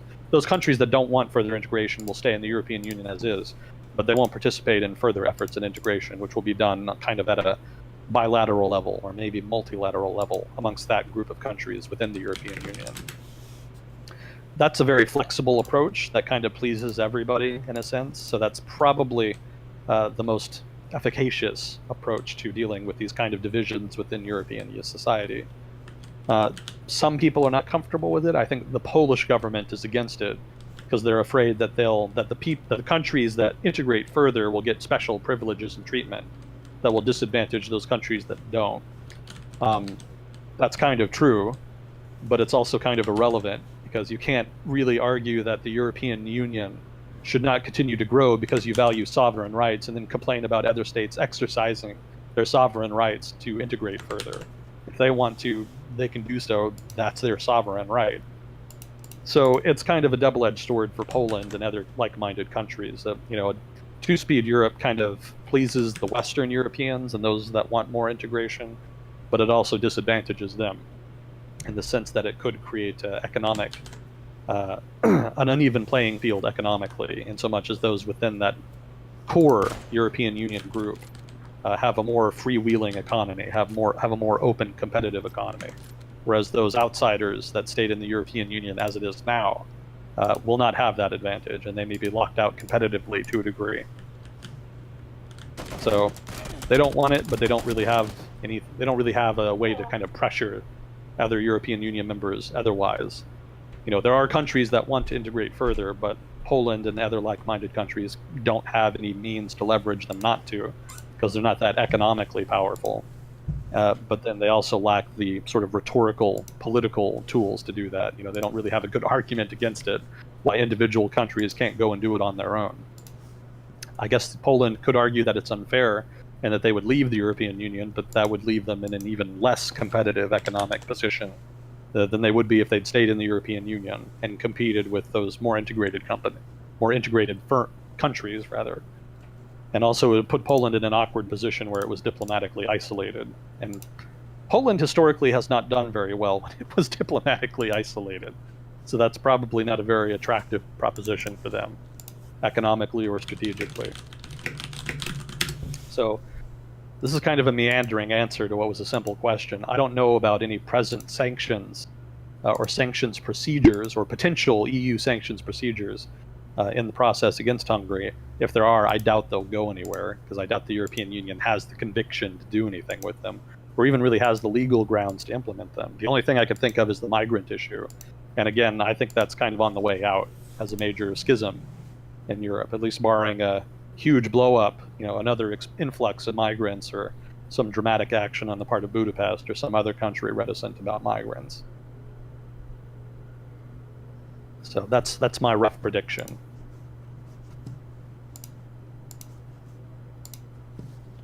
Nice. Let's see. Oh, how are we doing on time? I think we're at a good stopping point. If you wanted to Okay.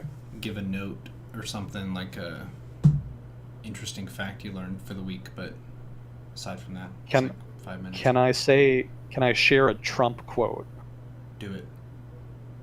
All right, let me see if I can find it real quick here. This was a quote that Donald Trump uttered during his recent trip to China. It was a few weeks ago, I think. He met with Xi Jinping. Let's see. And he was talking about how Xi Jinping had accumulated more power than any ruler in recent memory in China. And of course, Donald Trump is again, his politics are on a very personal level. So he likes to kind of flatter people and hope they do so in return to him as well. Oh, here we go. So let's see. He described Mr. Xi's elevation as something, quote, really virtually never happened in China, end quote. That's not true, for one. The best part of the quote, though, is this next bit. And this is verbatim. This is a direct quote from a BBC News article. People say we have the best relationship of any president because he's called president also. Some people might call him the king of China, but he's called president. I loved that. That has to be my favorite Trump line yet. Maybe he'll top it someday, but for now, this is easily my favorite. Well, he did say a while back that he has the best words. And Apparently sometimes he does. when you find a good word like president, you can use that word 3 times in one sentence. That's great. No, I just like the king of China bit. Oh, yeah. He's not a king. Some might call him king of China, but he's called president. Some might call him prime minister, but what do these titles even mean anyway? Well, awesome having you on. Good to be thanks back. for having me. I think we should be more regular now, like at least through November. I have one obligation the second week of December, but aside from that, we should be back in the groove. I know it was kind of... I went away, and then I came back, and then my internet was down, and then we had one session, and then I went to BlizzCon, but I think we should be pretty stable now. So thanks everyone for your questions and packed facts for passing them along. All the mods for keeping the chat real, and we'll see you next week. Thank you. See you next week. Thanks again. Nice. Okay, so who do we host? I'm thinking